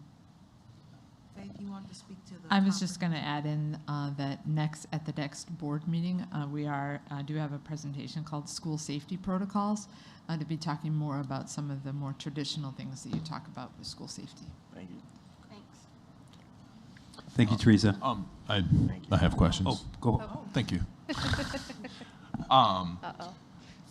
First of all, I'm assuming, we talked about air circulation, but I'm assuming if we do have problems with HVAC units, we can't guarantee that. Is that correct? Again, I think what specifically we talk about with that percentage of air ventilation and open air exchange is a little bit different than whether or not it's accompanied with cooled air or warm air. Correct. Not my wheelhouse, but that's my interpretation of the ventilation portion. Do we anticipate, and again, if I don't expect you to have, like, if you can tell me, I'm not going to have hurt feelings if you don't have the answers to these, but do we anticipate any of the labor shortages that are out there and impeding on any of this stuff, like comes like sanitation or anything like that? Do we anticipate issues with any of that? We're still sitting about the same number of custodians that we're looking to hire as we were last year. So that's still an issue. That's still an issue for us, but we're pretty much par for where we ended last year. Okay. Can I follow up that one? Yeah. Real quick? Yeah. Go for it. So I know we've talked about this a couple of times. I know there's other districts who are doing it. Like, if we're having such problems getting staff, why not utilizing the students? And like, I realize that also comes with problems, but you can have, you know, a group of students on Mondays who are in for 4 hours and they're cleaning whatever. You know what I mean? Just like in the meantime, because I know that our janitors they're. That's a whole lot of other things to talk about for I- health and safety standards for students, though. I'm just, well. Just putting it out but there. listen, what I'm saying is if we're not getting floor swept and garbages picked up and just like the stuff that they don't have time to do because they're dealing with more health and safety concerns, right? Then why, you know what I mean? Like, it's an option. Like, Talking, like lowering the age for an employee to come in and do, or for an under 18 person you to don't come even in. really need to lower the age. You just get them a worker's permit. But, you know, like, by the same token, I'll make my kids mop mats all day long. Do you know what I mean? Like, I think it's a way to help in the short term some of the problems that we're having in the long term. Because there's some kids who would do it. And one last question. I'm done. I always ask about our most vulnerable students, so I have to ask, like, are there concerns on here? Are there mitigations? Does this kind of relate, again, going back to staffing our most medically vulnerable students? Are there concerns? Do we have things in place? That's the concern I go to first. There is a portion, there is a portion within the longer version of the safety plan there that does discuss the mitigations where there's potentially greater concern for like airborne. So we still have all of those plexiglass dividers. So for example, if we're working with a student where maybe some aerosol concerns might exist for speech therapy, there could be a clear plexiglass divider there. We also retain a large supply, adequate supply, I should say, not large, adequate supply of the PPE regarding masks, the shields, the gowns, the gloves. We have all of those types of things, and they're especially available to our special education staff members and those who are working with students in environments where there may not be the same amount of social distancing or the risk might be higher. So that is addressed specifically in the safety plan, and we do retain stock of those materials. Okay, thank you. Yep. Before we let Teresa go, can you tell because I had 3 community members reach out. We have an open interview tomorrow Yes. from 4 to 4 to 6 o'clock? 6 o'clock. 4 to All these- 6 all these o'clock times at in District my head, at Administration District Center? Office, yes. All the information's on the website. 4175 Route 71. Thank Oswego. you. When should they come over if they're looking for a job? 4 to 6 p.m. That's right. Or anytime, no. And there We'll is walk an- it right in. And there is an application online that you can quick apply. Yeah. So please, if you're thinking of applying, tomorrow is a great day to come see. Yes, we would love anyone interested. We can find everyone a spot. So thank you all so much for this opportunity. And then just quickly as an administrator, thank you for your words and support at this time. It has been incredibly difficult for all of us. And speaking on behalf of a number of my colleagues back at the district office, we really appreciate all the kind words and support that you've provided. So thank you. Thank you. Thank you. Thank you. Mrs. Simulton? Thank you, Teresa. Can we? Because May I please call a 5-minute recess? yes, Thank you. we'll be back. Do I need to do anything else? Make a Do motion. we need to Do we confirm need to make a anything? motion? Okay. No? Right back. If I'd known, I would have waited to open my can. Sorry. When you were coming out of the Oh. cheesecake.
Item 8.4 is an informational update regarding the Del Webb pedestrian bridge. Dr. Pesky? Yeah, so now we're going to go a little bit further down Wolf's Crossing to Eola and the Benarsic and Wolf's Crossing School, the subdivisions that are being built just to the east of that location. We were approached by that subdivision about putting in a pedestrian bridge. And while there are intersections where the students can cross in that area, we do feel that a pedestrian bridge would be more beneficial to both the community, the kids, allow for safer access from the subdivisions to the school.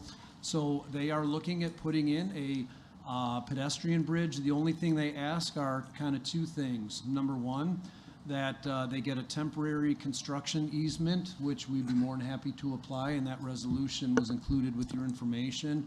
And the only other caveat was that there's a small portion, kind of like a footing or a pad, where the pedestrian bridge would sit on, and they're asking when this is completed that the district then maintains, repairs, or replaces the asphalt that's on our property to make sure that that pedestrian bridge stays safe and accessible. So I've talked to our buildings and grounds, and that's definitely something that we can work in. So any questions from the Board of Ed? No, seeing no hands in the Right, air? there's no. There's a lot of. Seeing no About hands? who's the first person? Yeah, Lori. that would be me. Wait a second. Right. I have to say that first. Go back 1 second. There's a concrete pad that this staircase structure, asphalt. an asphalt pad that the staircase structure will sit on. That's what we're responsible. The part under the No. stairs, or next to it. It's the asphalt, like sealing it, just like we do our parking lots, sealing it and making sure that that pad, that the pedestrian bridge, where it accesses our property, because it is on our property. just the So we will maintain that asphalt area that the bridge is How big on. is this area, and is any of it related to anything structural where we could, at some point, be on the hook to help pay to replace the stairs? No, it's simply the asphalt pad. So It's on the ground. it's on the ground. Just a square of asphalt. Yep. Why, is this normal? Like, do we normally maintain and repair the municipal asphalt that's on our properties, like bike paths, things like that? Well, if you look, it's actually, we're giving them a construction easement. We're giving them No. the I'm not talking about the authority. easement. I'm talking about the maintaining. Remember, we're still in the second sentence of in addition upon completion. Do we typically, in our other properties, maintain and repair, replace the asphalt? I'm thinking of things like bike paths. We do have those in other properties. Yeah, but that's a park district, usually park district Okay. partnership So in what's that. different here that we should be responsible for that? This is not a partnership with the park district. This is simply a benefit for the surrounding communities, kind of similar, only it's larger scale at Grand Park. That's So Aurora? the bridge going from Grand Park over to our schools from that area. Yeah, but we don't maintain that bridge, the Village of And Plainfield? we're not going to maintain this bridge. No, but do we maintain the asphalt around the bridge? I don't want a part of any of this, I don't think, unless this is something that we currently have a reason to do. It's a municipal structure. And we're looking at just the temporary asphalt pad. So if the rest of the board is in disagreement and does not want to do this, then we can pass that information No, we're not talking on. about the temporary one. We're talking about upon completion. Right, That will right. remain. That's not temporary. The asphalt, not the bridge. So No, we're I looking get at it. the asphalt. No, I think you and I are understanding each other. What Yep. we're talking about is that square that's on our land. What I'm Right. saying, Dr. Petsky, is could you please explain, do we currently maintain something to that effect in any of our other property? You said some are park district agreement. Who No, maintains the one at Grand Park? Right. To my That's my knowledge, question. we don't have another Plainfield, the pedestrian village. bridge like this. So this is a new The arrangement. village. There was an issue with the Grand Park one where the PTA had initially, or PTO had initially been raising funds for that. And it was felt to be the village's responsibility to maintain that, which is why I'm concerned. I don't want to start that slippery slope of who gets to maintain those. Yeah, my concern is liability for There you go. maintaining it. My concern is not only that, and I guess if this is the temporary easement, but I guess I would have to have a better understanding, because if the bridge is resting on top of this, if this goes, does it compromise the structure? There's just many things that we don't know, and I wouldn't want to agree to it either temporary because we then assume the liability for it when we're not in the business of structural engineering.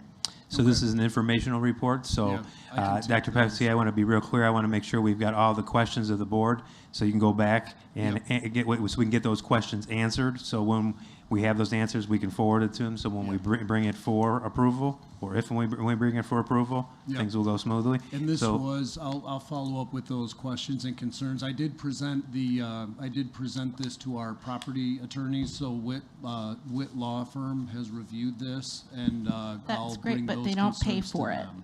Thank What's you that? for having our attorney look at it, but they don't Yep. pay for it. Yeah, Thank you. yeah, but they're looking at the conditions on. And which you we understand what my permitted. question is? Yeah. Okay. Again, why are we as a school district being asked to maintain the piece of asphalt once they're done with it? This is not the temporary piece of asphalt we're talking about. This is the permanent one, Yeah, not right. the temporary one. It's the permanent one that I'm concerned about. And I understand that what I'm hearing from Dr. Petsky is because it's on our property. But what I want to understand is, can we have a picture of it? Can we see what size it is and why they think that's our responsibility? Well, and that's my point. With the other municipalities where we have these similar Right. structures on our property, they're not maintained by us. It's the park And district. why is this one? That's, I guess, my question. That's exactly right. Why is this one specific one on us when none of the other ones and none of the other municipalities are? And my I other think that's question. Aurora over there, but I'm not It's positive. Aurora. Okay. And Did my anyone other- talk with our alderman about that?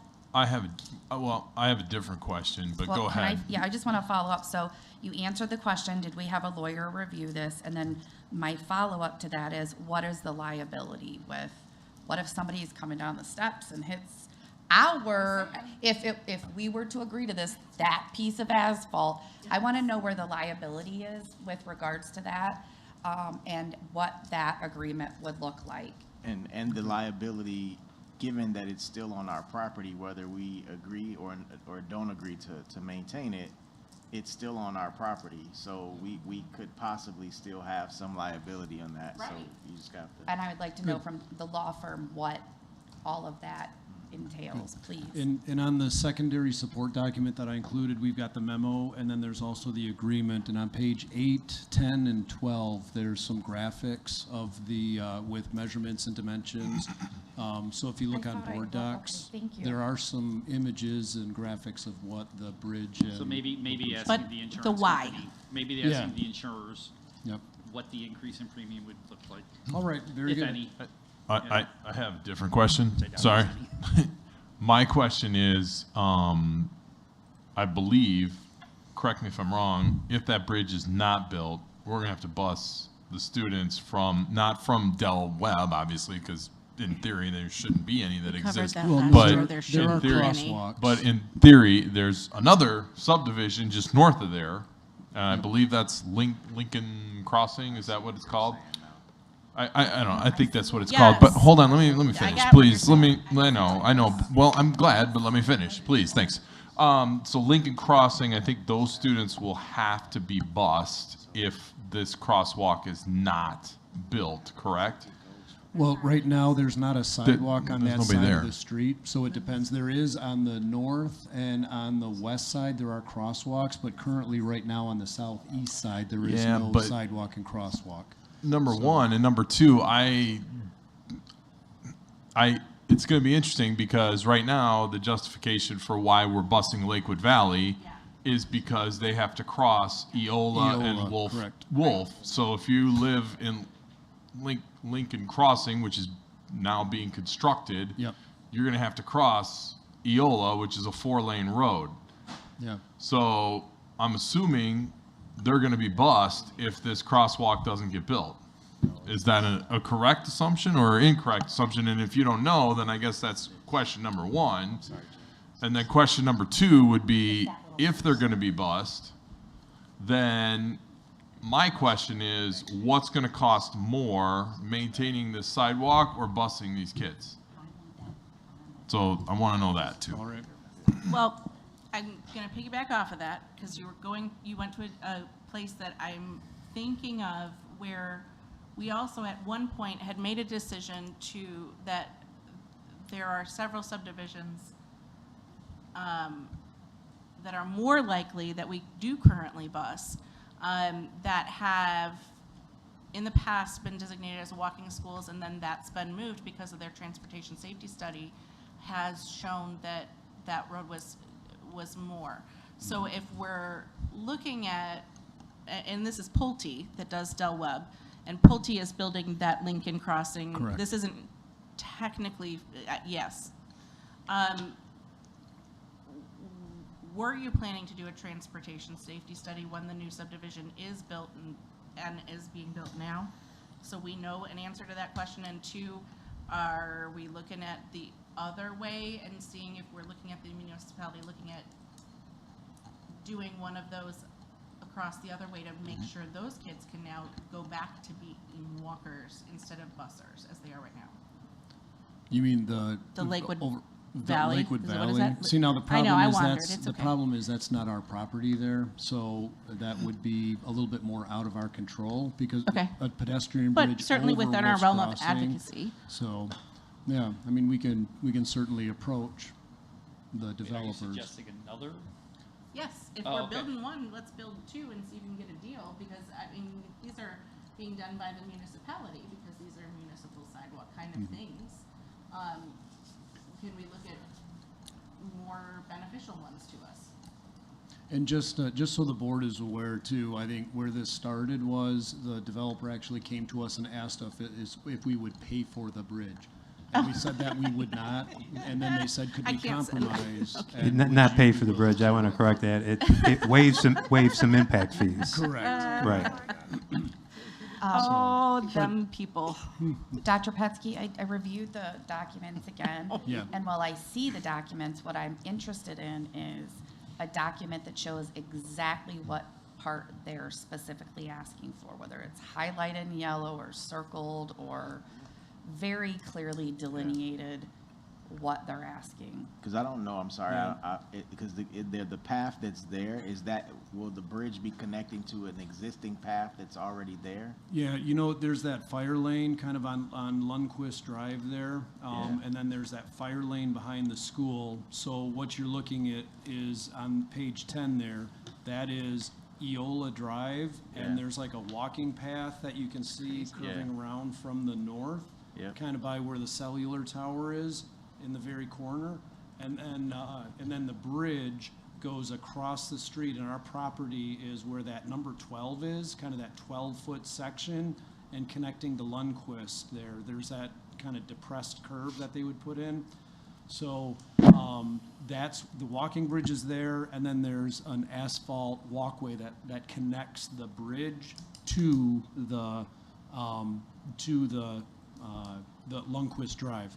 So the question that I'm going to be asking the developers is the bridge, are you asking us to maintain the bridge? Is the asphalt the footing for the bridge? I believe that it is the asphalt that goes from the bridge to our property or on our property. It is not the footing that is supporting the bridge. They're going to need, my estimation, they're going to need some type of concrete footing support to support the weight of that bridge. Yeah, We're That not being wasn't my asked to question, support though. that. But that wasn't my question. Well, you're saying, why are we being asked to maintain that asphalt on our property? Yeah. Yeah, so I will get But the I answer want to to that. know, this shows us and has titles, but I want to know specifically on here what they're asking for. Okay, and I can ask for some more Yeah. detailed Well, plans, so. And if I remember correctly, this builder had come to us a year or a little bit more ago, asking, saying that the Del Webb specifically, and this neighborhood was tangential to that. This is phase one of the Del Webb. This is not age restricted, and we'd had some conversations surrounding the impact fees and that we were kind of being encouraged not to have those. And I know that we'd had some folks I remember on video. So I'm a little concerned that, you know, we've made our position pretty clear that, I mean, this is not something that we're going to look at. And I'm a little concerned that we keep getting requests of this nature on that one. And I was not aware of that, so I didn't know that we've Yeah, been yeah. continually approached for this. I've So- worked with this vendor before, and Pulte? I've worked with this vendor before, and that's why I specifically want anything that is delineated before we are asked to vote. That's Is why, this- and that's why I wanted the costs on both sides of that. Is this Alderman Buggs? It is. ward area? Okay. All right, any other questions regarding item 8.4? All right, item 8.5 is an informational item regarding the Kendall County over levy extension for FY 2020. Dr. Petsky? All right. So, this is just pointing out to the board that there was an error in the district levy for FY 2020, specifically with Kendall County. So what I want to clarify is that each year our district submits a levy to each of our 3 counties, Kendall, Kane, and Will, and this only impacts the Kendall County portion. So another important thing to remind the board of is when I say levy, there's actually 2 things that we're levying for. There's operational dollars, and then there's our bond and interest payment. This is only in relation to our bond and interest payment. Every year, the district has between $33 to $36 million in bond and interest payment. And this error was attributed to in September 2019, when our district prepared the tentative levy to present to the board. And then between September of 2019 and March of 2020, the district actually paid off a bond. So where we normally were levying for $36 million, we paid off a bond that brought that payment down to $33 million. And when the county sent out levy confirmation notices, we signed off on Kane County. They had the collection at $33 million. And then Will County also had the calculation at $33 million. But we signed off on Kendall County's portion of the bond and interest payment to be $36 million, which was the amount it was in September, but not in March, because we paid off the bond. So based on that, I talked to our bond counsel and PMA, our financial support, and it would be my recommendation for the district to levy the full bond and interest amount, which would be about $33 million, but because taxpayers overpaid in Kendall County, only going to Kendall County and then having the extension to Kendall County taxpayers reflect the difference between what was over-collected in 2020 and what we collect that year. So it would be a difference of about $1.88 million less to make up for that difference.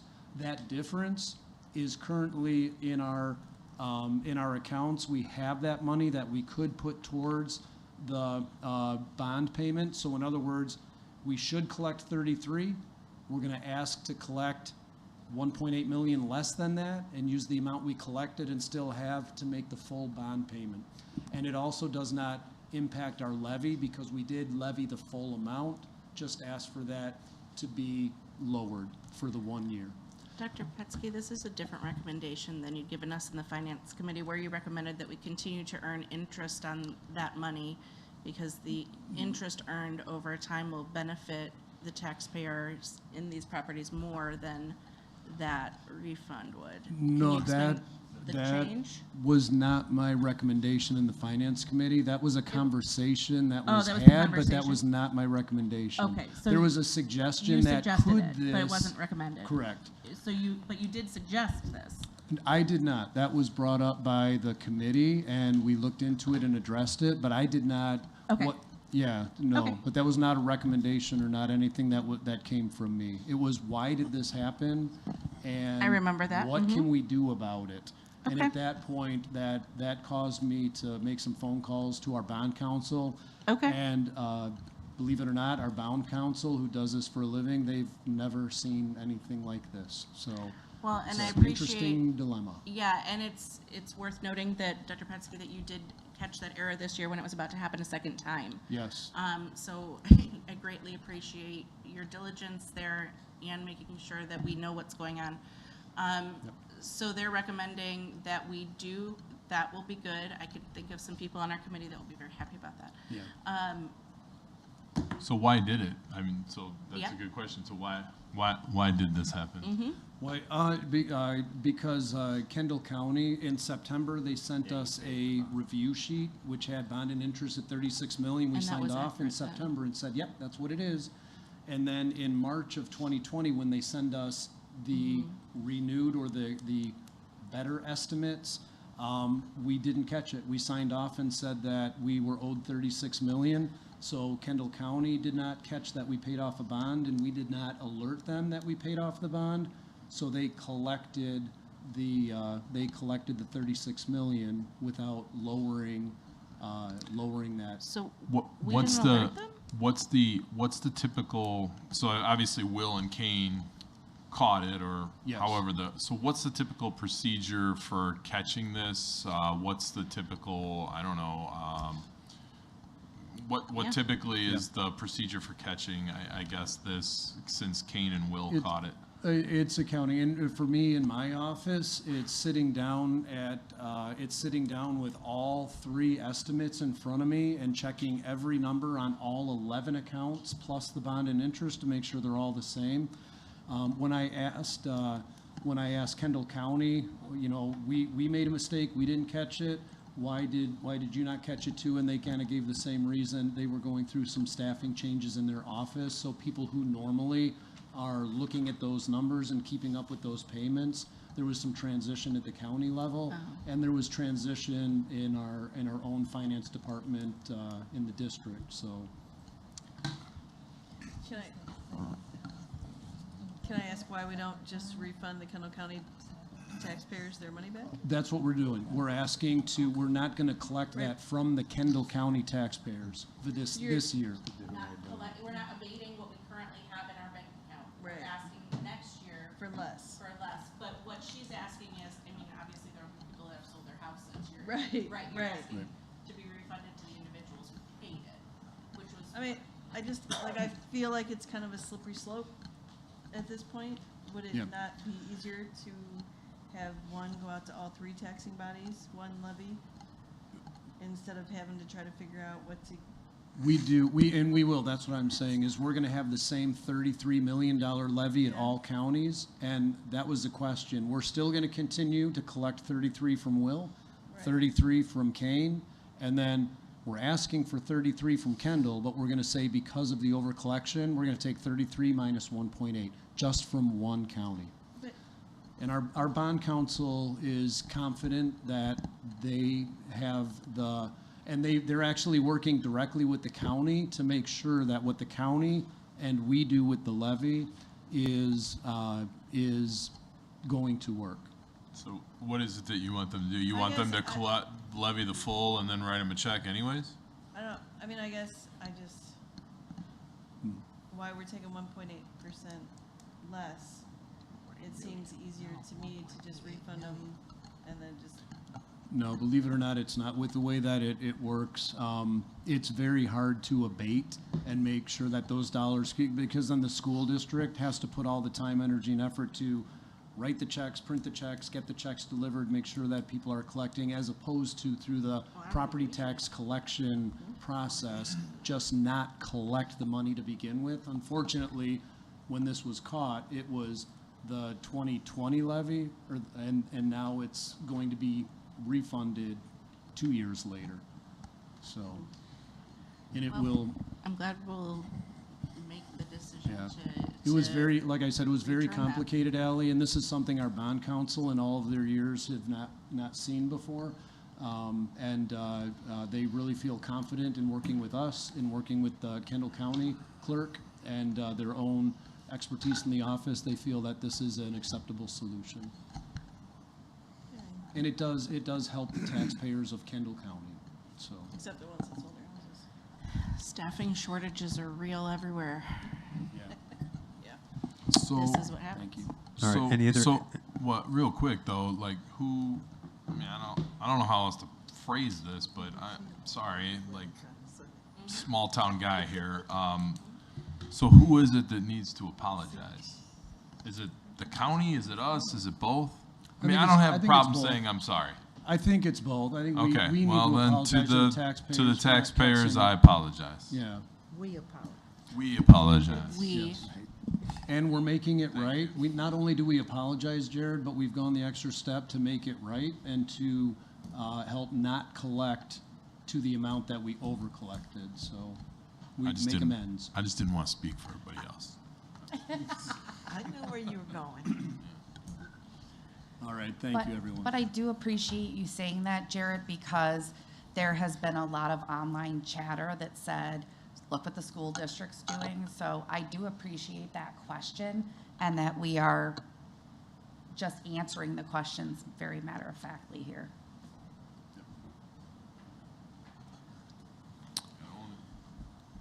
Anything else there? All right. Okay, item 8.6 is an information item on a resolution to transfer money from working cash to capital projects for technology. Dr. Petsky? Yeah, thank you. This is for the transferring money. This is the official step that we have to take to get the debt service extension bond, that money that we collected into our working or out of working cash and into the funds to spend. And as you know, I listed on your memo here that we have the OHS roof project that is coming out of debt service extension for $2.2 million. We've got the OE and OH boiler and chiller replacements for $2 million. Benarsic, Thompson, and the Wheatland cooling towers are being worked on for $447,000. We also have $100,000 going to the technology department for security cameras. And we have $150,000 at OE and OH for a mobile radio refresh. When we talk about crisis planning and our ability to communicate with people in a crisis, the radios have not been replaced for about 10 years, and they need to be worked on as well. So this action is allowing, from the $18 million that we collected, right now, $5 million to be transferred to actually spend on these capital projects. Will this 100,000 be, I'm sorry, were you done? No, yeah, go ahead. For the, just the follow-up question from the security camera question from earlier, is this 100,000 to fix or upgrade the current system? Or is this a part of the plan that's going to be presented to ensure that we know which cameras we're supposed to fix or replace or add? Yeah, you know what, and I am looking forward to, we put together a presentation on the security cameras with our technology background. Rather than putting a project in place and then we've actually looked at it and said, what does a refresh cycle for the cameras look like? So we'll explain what is the standard model of security surveillance that we have in each school and what that costs. And this 100,000 will bring up the schools that do not have adequate cameras and need cameras in place. And then from there, we will have the servers and the security that we need at every school. And then our conversation will shift to how do we maintain every school and their security cameras to make sure that they're up to date and adequate from here on. But just to Long the point, story short, it's about $100,000 a year. but just to the point of the earlier discussion is I want to make sure that we're considering all of the places and all of the Yes. buildings that need cameras. Yeah. And we discussed talking not only to operations and the technology department, but also to the dean's assistants or whomever. Yep. I'm just concerned that this 100,000 may not be enough.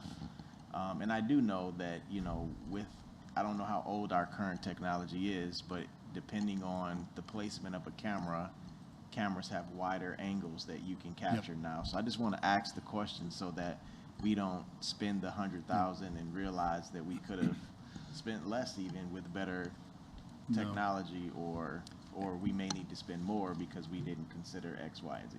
And I've been, I had conversations with the technology department. We've actually had 2 security audits done by professional security camera companies, and they've presented some changes in our implementation. Because the other thing is, and I don't want to get too complicated tonight, but the cameras, the cost is the camera, the license for the camera to hook it up to the server to monitor, and then the warranty on the camera. Well, the cameras now, it's to the point where you can buy a $400 camera and pay $50 for the license, and if you need 2 or 3 cameras in a location to look down hallways, you need 3 cameras and 3 licenses. Well, now they have dual cameras and they have quad cameras. Absolutely. The quad camera has 4 lenses. You could put it in a hallway, but it's only 1 license charge. So you can pay a little bit more for a camera, but save money on the licensing and have a device that is better able than putting 4 cameras pointing different directions. Agreed. So we've looked at all of those studies with the available technology, and we feel that we've got a really good standard configuration for our schools. We have talked to principals, we have talked to building engineers and assistant principals. We do now need to, and we've talked to central office staff and the technology staff. The missing link is the dean's assistants and some of the disciplinary actions to make sure that what we have and what we're proposing is the best solution. I'm sorry, just one other statement, just in regards to them, because in addition to that cost is also the computer unit or the amount of storage space that we have, because that dictates how far we can go back in regards to the footage that we need to see. And so I know that typically adds additional costs. So I'm just trying to make sure that everything that we're saying will And that's when I say server, that's what we're rolling in. It's the server that manages the cameras, but it's also connected to the server is a storage system, and I'm not going to say it out loud here, but the standard we have for saving video, the length of time that we keep it before that footage is rewritten. Okay, just wanted to make sure. Sounds good. Sounds like we covered all bases. Very good. I appreciate the insight, though. You guys asked some good questions. It's almost like you guys have done this before. I've done a few times. So the 100,000 for school security cameras is K-12. Correct. It is for getting all of the schools that are not up to our standard with enough cameras and coverage to be a good solution. But like Eugene was just saying, we're not just going to buy cameras and put them up where every other school is. We're actually evaluating our current plan. And for instance, in one school down a 300-foot long hallway, we'll have one camera on this end looking down that way and one at the other end looking down this way. Well, instead of doing that, we're going to get a dual camera and put it in the middle of the hallway, one looking that way and one looking that way. So there are different solutions, better solutions, and we're looking forward to tackling this one. And I understand that. I just wanted to make sure every other monetary donation had a designation of where it was going. Yep. That one didn't, so I just wanted to make sure that we know what we're covering. Yep. And I didn't want to say that out loud. We do have a couple schools that need some cameras, and we'll get these in. And I don't want you to But get it is that K-12, all of our buildings, getting them up to par. So, good. Anything else on item 8.6? All right, item 8.7 is an informational item for resolution to transfer money from working cash to capital projects for facility projects. Kind of sounds like a duplicate of what we just talked about, doesn't it? It does. So let me just ask for forgiveness. This one is because this resolution is going to be dated for June 30th last year. We already transferred money for a server refresh that had to happen this summer. So we took $158,000 of DSEB, and now is the formal action to have the board recognize that we have spent that money on the server refresh for the data center. I don't know if you're aware, but we underwent a change in internet service providers from either AT&T or Comcast, I forget who we had, where now we're on a solution with MetroNet, which is saving us some money. Well, in that implementation, we needed some equipment for the setup. So this was done last year, June 30th, and we are bringing that resolution to the board today. questions on that one? All right. All right, item 8.9 is wait, did I skip one? 8.8, cell phone. Yeah, 8.8, there we go. Is a discussion on our district cell phone policy. As you all know, we have a policy at the junior high that allows cell phone use before and after school and at the discretion of the teacher while in the classroom. At the high school, we do not limit cell phone use in the hallways and lunchrooms, and it's at the discretion of the teacher in the classroom. I provided the board with some input from conversations with the high school administrators last week. This item has been added at the request of a board member to have a conversation on this topic, so I open up the floor so that we may engage in dialogue. Who would like to start? Since I requested it, I will start. One of the concerns that I have on here is one, making sure that we're highlighting right before the school starts just the dramatic decrease in the quality of the educational environment that was experienced last year at the junior high and the high school because of cell phone use, particularly at the high school where we don't have a policy beyond what this one line says. And at the junior high, they were experiencing a lot more disruption to the environment based on cell phones, even though we do have a policy for it. So one of the things that I would like to ask my fellow board members about is, does anyone else want to, I would like to, consider having a similar policy at the high school that we have at the junior high level. I would like to also highlight what can we do to encourage our families in our community to remind their children that it's not okay to be on your phone in class. We heard, students talking throughout last year, and we hear them other times talking about, oh yeah, well, in class everyone's usually just on their phones unless it's a really interesting discussion. They shouldn't be on their phones in class. We're also seeing that with disciplinary issues and students on their phones. It's sometimes impeding the staff members from being able to reduce to reduce any situations that occur that are detrimental to student safety. So does anyone else have any interest in addressing any changes to this policy? If so, I'm curious what you think. But I would like to, my request would be that we consider making the high school cell phone, mobile phone policy the same as the junior high.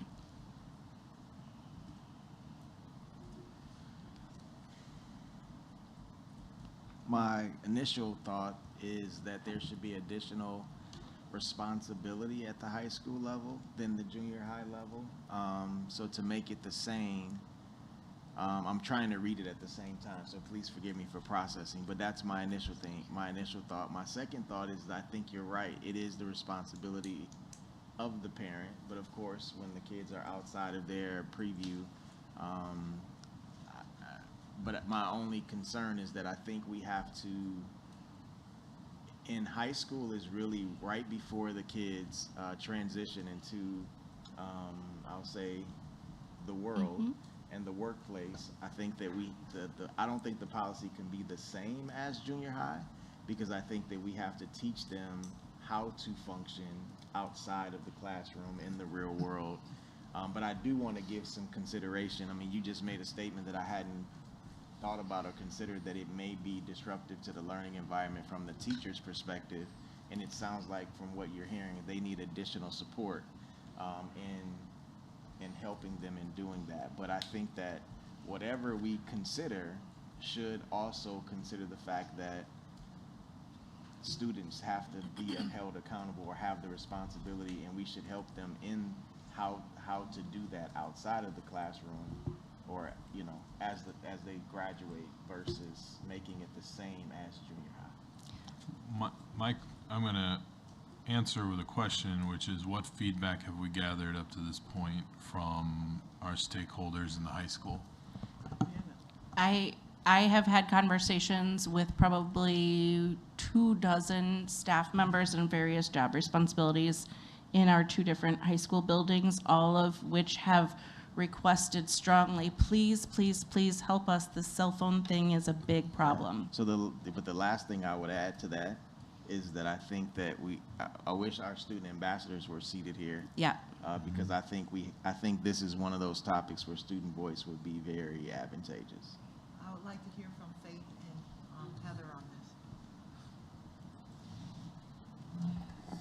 So we did discuss this back in January and February with just high school administrators and a part of the student services piece, because it is, as we talked about, how do we help students not be on their phones all the time, not only for classroom instruction and management, but also just taking a break from screen time.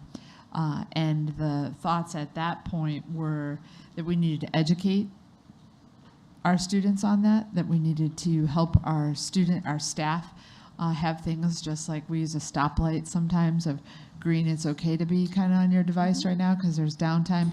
Yellow, it's kind of your choice, you can manage it. And red, that's not what's supposed to be. And as you walked into OE today, you probably even saw some of those stoplight posters and things that are up. So, really helping staff know that they are capable of saying that. And I know it isn't quite the same, but you even have students that are really into a book and reading a book and some of the things that has nothing to do with what's going on in math class. And you have to say, reading is really good, but not right now. Like we're used to helping students manage their attention and their those pieces. So we did talk through this and decided not to have a high school piece on that, but it only was at the admin and student services level.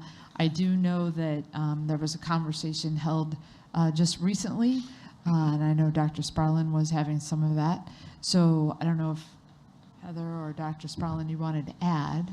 Nothing else more than I spoke with all the administration on Friday, and we had this discussion, and just really what Faith just says is they'd like to focus on being educational rather than restrictive, and prefer to focus on responsible use, self-management, and regulation. And they've also, I believe I put it in a weekly update, but they have the matrices on student behavior that they've just put together this year in regards to student expectations, whether it be in cell phones and devices are part of that, or what the proper behavior is in classrooms for different aspects of the school.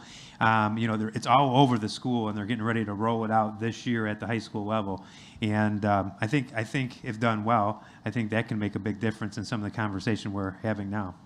So I thank you for those conversations continuing to be had. I'd like to see those expand to be talking with staff members that are in classrooms, deans, assistants, deans, people that are kind of boots on the ground every day with this in passing periods and in classrooms to see what impact that has. Okay, well, we've got two right here. Can we hear from Ellie and Jared? Well, but they're not in, you're No, in a but- high school, right? Well, but I will give you a teacher perspective in the regards that if you got 24 teachers that are going straight to a board member, I have different concerns. Like, to be brutally honest with you, I mean, I don't know where to go with that. Like, if you're really Well, they're not talking to necessarily 20, teachers, they're staff members. okay, I'm not going to I differentiate. get you, but if I got 24 staff members, like, Yeah. like I got, It sounds like they don't feel like they're being heard. okay. Well, I mean, that would be my conclusion. What is yours? Can I provide? I don't know. I don't have enough context. Can I from the classroom though? Right. Can you and Allie Sure. share your I mean, perspective? you want to go first? Go ahead. For me, like, for instance, we have one-to-one devices, and sometimes students forget them. Sometimes they're not charged. Sometimes I have a double period, and you know what? If a student wants to, and we have passing period, and they don't go anywhere during I'm thinking of all the times where a student gets a device out, right, as a high schooler. And, like, am I going to fight them on that? Like, am I going to tell them, I'm sorry, today's the day where I'm going to, like, get into it with you because your device doesn't work, or you didn't bring your device, or I'm talking about this now, not the phone, or it's not charged. Yeah, they have to have some responsibility, 100%. On the other hand, I'm also dealing with students who have jobs in which companies are taking advantage of them and working them past hours that legally they aren't supposed to. I'm also dealing with students who have situations where sometimes they can't go home at night for various reasons.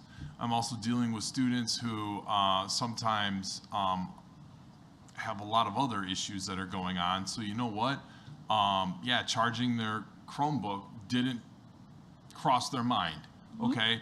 And so you know what? Yeah, they have their phone. And they come up to me and they do the responsible thing and say, hey, you know what, Mr. Ploger, I'm sorry, I don't have my device, but can I follow along on my cell phone? Now, do I go check on them? Of course I do. And are they perfect? Probably not. But you know what? They're paying more attention than if I tell them, no, you know, I'm gonna be a hard ass today. Sorry for the language, but I'm just keeping it real. And so there are scenarios where, yeah, I would say leave it to the teacher. Are there situations where there are students who are absolutely abusing those situations? Yes, they exist. I mean, I'm going to be sitting here lying if I said otherwise. Do I, as someone who spent 12, 13 years in a middle school classroom, are there things that I would find not acceptable that I find okay in a high school classroom?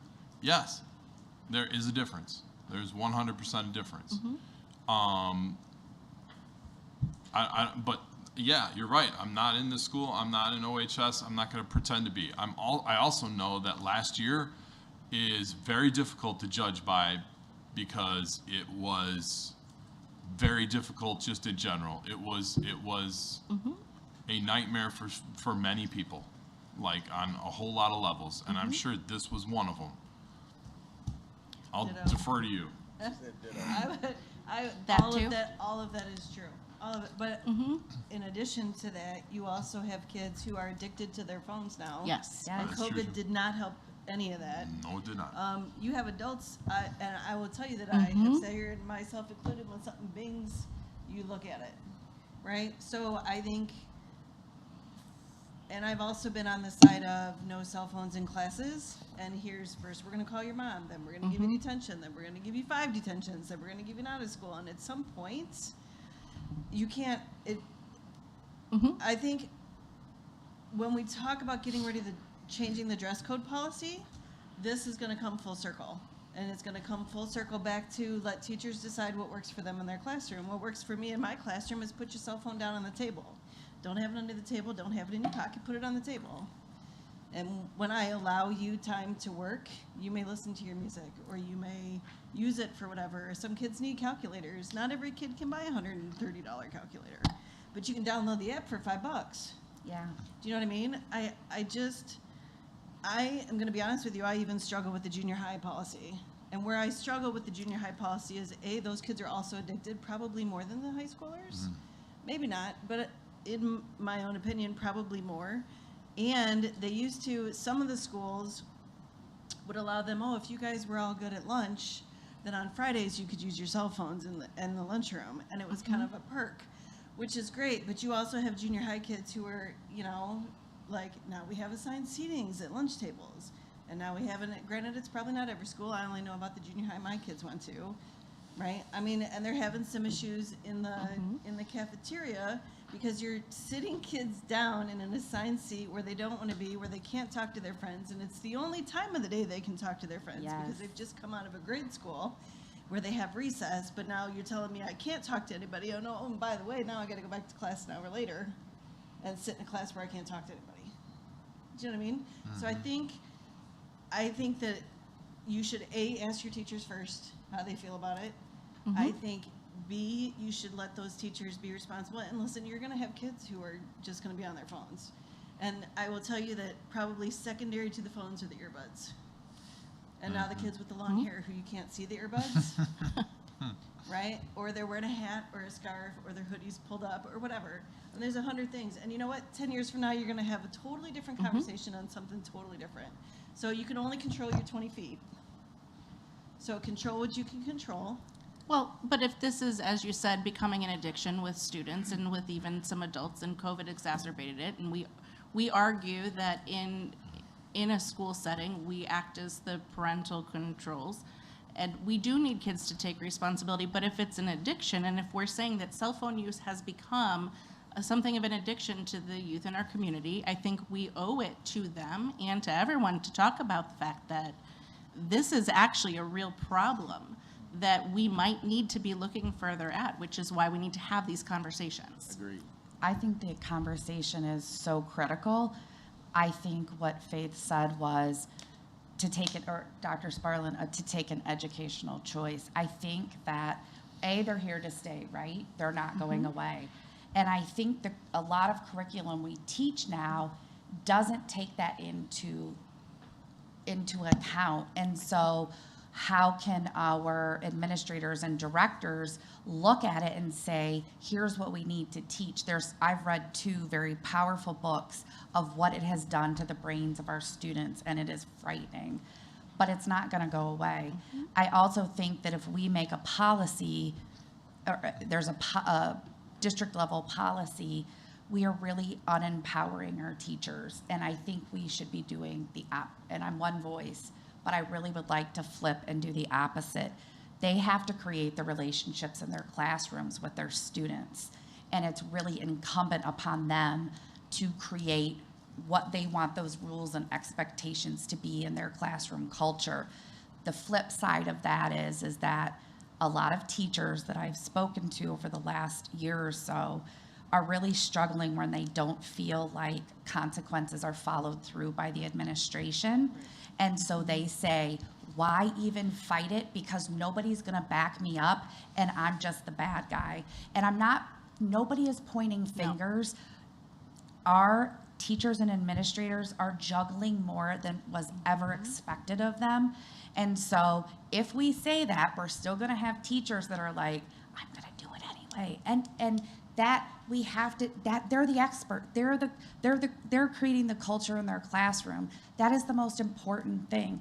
And I'm pretty sure if I was in Allie's class, I'd be a little nervous to get out my cell phone if I was working through, some stuff. So I think let's let the teachers do it and find out what can we do from an education standpoint in our classroom, or what do we call those, our community cafes, and teach our parents. Let me show you the data behind. Let's show you the data behind what is happening to our students' brains, because we're going to have a lot of parents that are like, well, my kid is going to have a cell phone at school. I'm one of them because of a variety of family things. Does he know the rules that it stays in his backpack all day and he doesn't get to turn it on until he gets off school property? Yes. But there are parents who are going to say, my kid is going to have a cell phone. So I think there's just so many factors, and we have to rely and trust our teachers.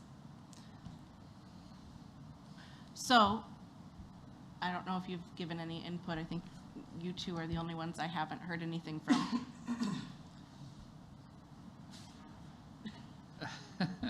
Yep, my input, just intuitively, I don't like the idea of restricting it. And I think Jennifer probably just made the case that I would lean to, and the teachers here said it all. So, what do you mean by that? No, I mean, it's just, like I said, intuitively, I don't like to create restrictions. Right, because you have to enforce them. Yeah, and then, we heard from Faith, we heard from Jared, we heard from Allie, we heard from Jen. To me, it's the pluses. What would be the pluses? What would be the pluses of? Of having students not using cell phones in their classroom when it's becoming a distraction to the educational environment. What would the pluses be? To not having them. Right, but realize but any distractions, though. the Chromebooks are also a distraction. Yeah. Right. Well, and that's the thing. That's what I'm The saying. reason that we had this policy in place initially had been because we didn't have Chromebooks and one-to-one technology. And so students needed to, especially at the high school level, like you said, get that $5 app for the calculator. We don't have that limitation now. So if it's about responsibility, then I'm concerned that we're not teaching responsibility in the classroom, because this is a problem and this is an addiction and this is hurting our kids. And if we're trying to do what's in the best interest of kids, how do we do that with cell phones? So is this something that the student advisory committee could take on? I think that could be one aspect of it. You know, as I mentioned from the administrators, I would like to give them the opportunity to, you know, teach the responsible self-management regulation types of things that they talk about. We already do, the teachers do have discretion, just as you said. If they don't want the cell phones in, they tell them to put them away, and they put them away, and some allow them and some don't. I think everybody has a good I think everybody makes a good case on this, but I would, at this point in time, right now, like to listen to what the high school administration shared with us on Friday, and let them address this as an educational way rather than restrictive. But at the same time, we could gather more information from some of the other stakeholder groups to see where they sit. So if we were to make a choice or a decision or a change, that would be based on, okay, we tried this doesn't seem to be working, but we've also heard from the student ambassadors and maybe the parents as well as more of a large group. Can I agree with what you're saying, Dr. Sparlin. I think that my concern here is that we are starting a school year. The cell phones are coming back with all of the kids that have them, which is, I don't even know what percentage at this point, I could guess. But I was going to say, probably virtually 98, 100%, right? Well, but I mean, we have kindergartners and preschoolers. They probably don't have them, right?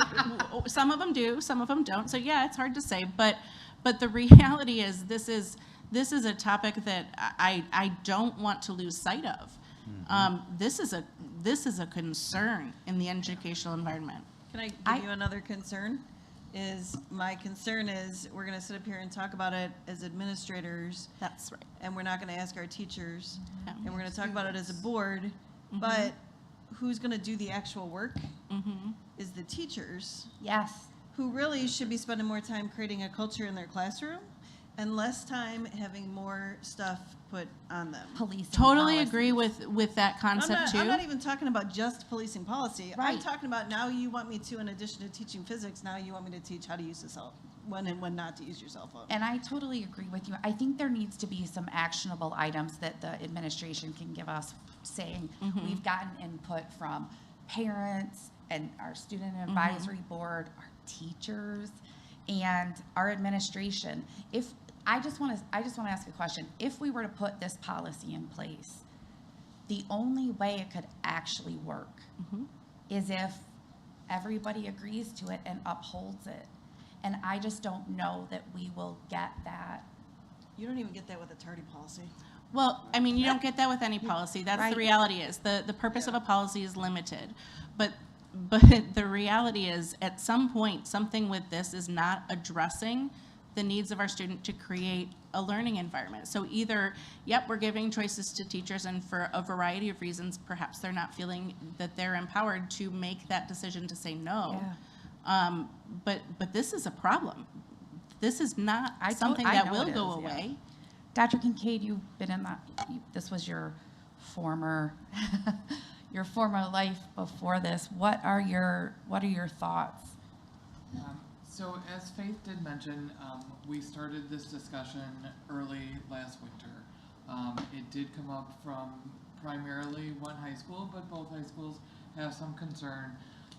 We did start sending out information to parents and families regarding some of the research with cell phones, just to expand that informational knowledge, to put some just information, newer information, in the hands of our parents and families.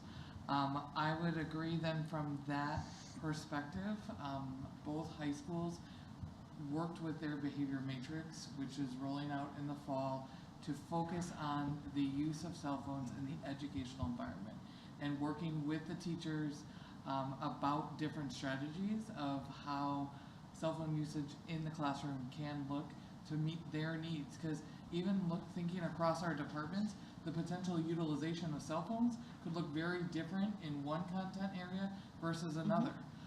So I think the work being done now is, as Dr. Sparlin said, the signage, the awareness campaign, the focus of what is appropriate use of cell phones. So I think we even have some spaces that we started last year where we don't have cell phones, and for example, the Zenden that is considered here at OE, in order to access that, students have to hand in their cell phone. So there are spaces where cell phones are restricted based on the specific activity, and that is some of the movement that's gone over the last couple months. But it's a coupling of awareness, proper utilization, and then having those discussions about how to use it. But to Mr. Gatewood's point, the transition from student to in the real world was a focal point of last week's discussion of really preparing them to transition out of high school and what does it look like in the work environment. So those are some of the things that's been discussed the last couple of months of high school. Can we, That's awesome. can we work with Teresa and you to potentially start like giving that information earlier versus high school? So we're getting parents to understand the issues sooner? I don't know. Well, my request would be one, can we please communicate just that part out? Because that's a piece that our community isn't really aware of, what has changed between last spring and over the summer. And I've seen some of the sign changes over the summer. Arguably, I'm in a high school building more than most parents or community members. But this is a problem anyway, and these are the things that are currently being done. We might not need a policy change on this. What I am seeing is some process changes and some actual education that's being done. I want to make sure that we're also communicating out to our community, though, the important piece that they have to play, or the part that they have to play, excuse me. I mean, you can set phone limits on your own kid's phone too, right? So can we communicate out, what would you like to see parents doing to help their kids strive for success in the classroom with regards to cell phones? Do we have advice on that we can give to our families? Even just to send out, hey, by the way, consider you might want to set a bedtime for your kid on their phone so that they sleep. Is there anything like that we can put out? Anyone? Well, I'm sure there is. Thanks. So what's the consensus, in the education community? High school. Up. Phone policy. We haven't asked them all, have we? No, we have some. I mean, for our No, I'm board, just the saying, consensus is that I'm- we don't need a change in the policy, we need some education. I'm saying in the In the literature educational and, world. Oh, okay, the research. Yeah. Is there a consensus or? I think the research is still so new. I mean, Yeah. I mean, I have been doing a lot of research on it, but I think that it's you don't know. It's still so new. It's only 10 years out. Well, I was just saying the consensus on a policy. There's some research Yeah, what's the that policy actually consensus? says for the first 5 minutes of class, you should let kids use their phone. Yeah. And then put it away. Yeah, so that they get kind of that whole, yeah. There's- Wow. They get their cell Oh, yeah. phone fixed, Listen, and that's I'm not that okay. girl. No, I'm but tell you right no, now. I would say, when I heard you speak, I was like, well, we need a lot more alleys to just communicate with some of their Well- peers about how it's done, because it sounds like you have a handle on it in your classroom. But listen, I've also been classroom teaching management. for 22 years, and like cell phones, yeah, I mean, this has been like a whole progression of things, right? Like, I mean, there's, clearly people talk to their peers all the time, right? We don't always agree, and realize too that how these young kids view their phones in their classroom is much different how I view mine in my classroom.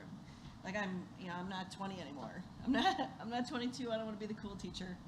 Like, I'm your mom, get it done. You know what I mean? So there's a big difference between how this whole generation has come up. I mean, at 5 years old, they had iPads teaching them colors. I mean, we watched Romper Room. And the Bozo Show. But, ours wasn't interactive. They've grown up on all this. So how they see technology, that's why when I say, when you start talking to administrators, hey, guess what? All those administrators are like my age. And we're all coming through, like, we went through high school with no cell phones. Maybe not Jared. I went through high school with it. They came out after I graduated. No, I didn't have cell phones. Yeah. Allie, I went to school in Salmonac. Well, used to wear a baby. We're free internet. I'm pretty sure there's no cell towers out there. There might had still hard not be any catalogs. cell towers out there. So Yeah, I learned it. I appreciate the conversation. I appreciate you putting this on the agenda for us to talk about. And I'll look forward to seeing what other things you come up with. And I'd ask that you talk with more of our stakeholders, because I shouldn't be the first person they call, or even the second or the third or the fourth.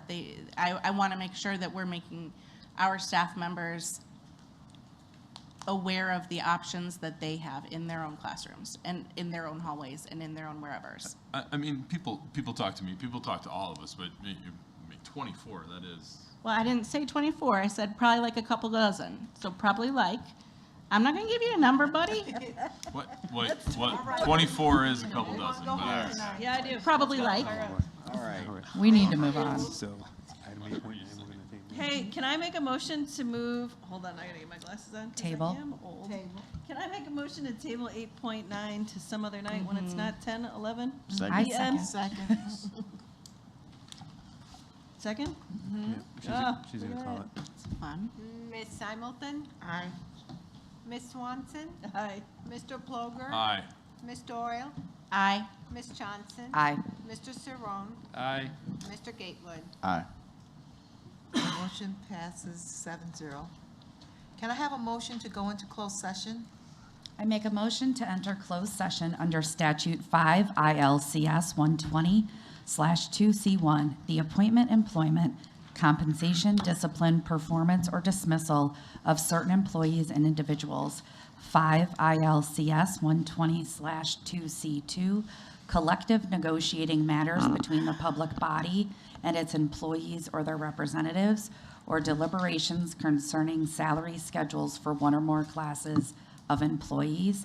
And 5 ILCS 120/2C6, the setting of a price for sale or lease of property owned by the public body. Second. Mr. Gatewood, Aye. Ms. Doyle, Aye. Ms. Johnson, Aye. Mr. Cerrone, Aye. Ms. Simulton, Aye. Mr. Ploger, Aye. Ms. Swanson. Aye.